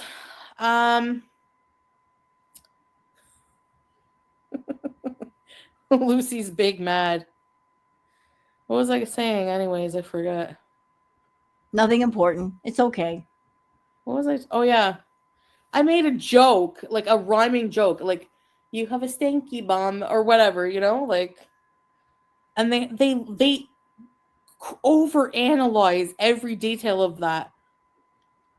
Like Chantal, everything starts with you, everything ends with you. You came online and said that Julia smelled like Parmesan cheese. That's not normal. I know that as a cat mama. That's not normal. Cats don't smell. Cats are very clean. They're always cleaning themselves, grooming themselves. They don't stink unless there's something seriously wrong or they're in a stinky, nasty environment and their fur just picks up the scent of whatever it is they're around. You said she smells like Parmesan cheese. That didn't sound normal. People went looking to see what could cause that if it's a real thing. It could be a sign of infection or something going on with her anal glands. And then all of a sudden she doesn't smell like cheese. You walked it back. Well, it seems, if a cat has a cheesy bum, well, if it smells like Asiago, perhaps she needs to get her anal glands, taken care of at a vet. But, of course, Chantel, she's not going to take her cat to the vet, as we all know. Oh, my God. Why do you sound like you have 10 hamburgers in your throat? You sanctimonious fool. Ugh. Why do you sound like you swallowed the entire Burger King chain? Good God. Oh, man, cheesy bum. No, crazy frog. And, Rosemary, crazy frog. the crazy. You could tell us again how meeting Salah? Yeah,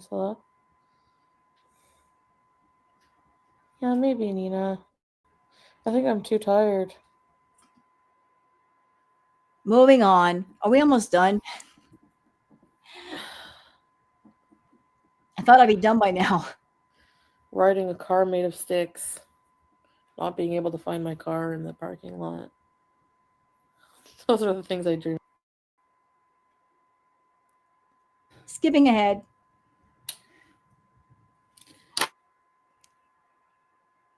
Yep. Okay, it feels like it's getting boring. So we're done here. So I hope you guys have enjoyed this react. If you have, please like and subscribe and leave a comment. Thank you so much for being here, and I'll see you guys on the next one. Until then, take care of yourselves and each other. Bye.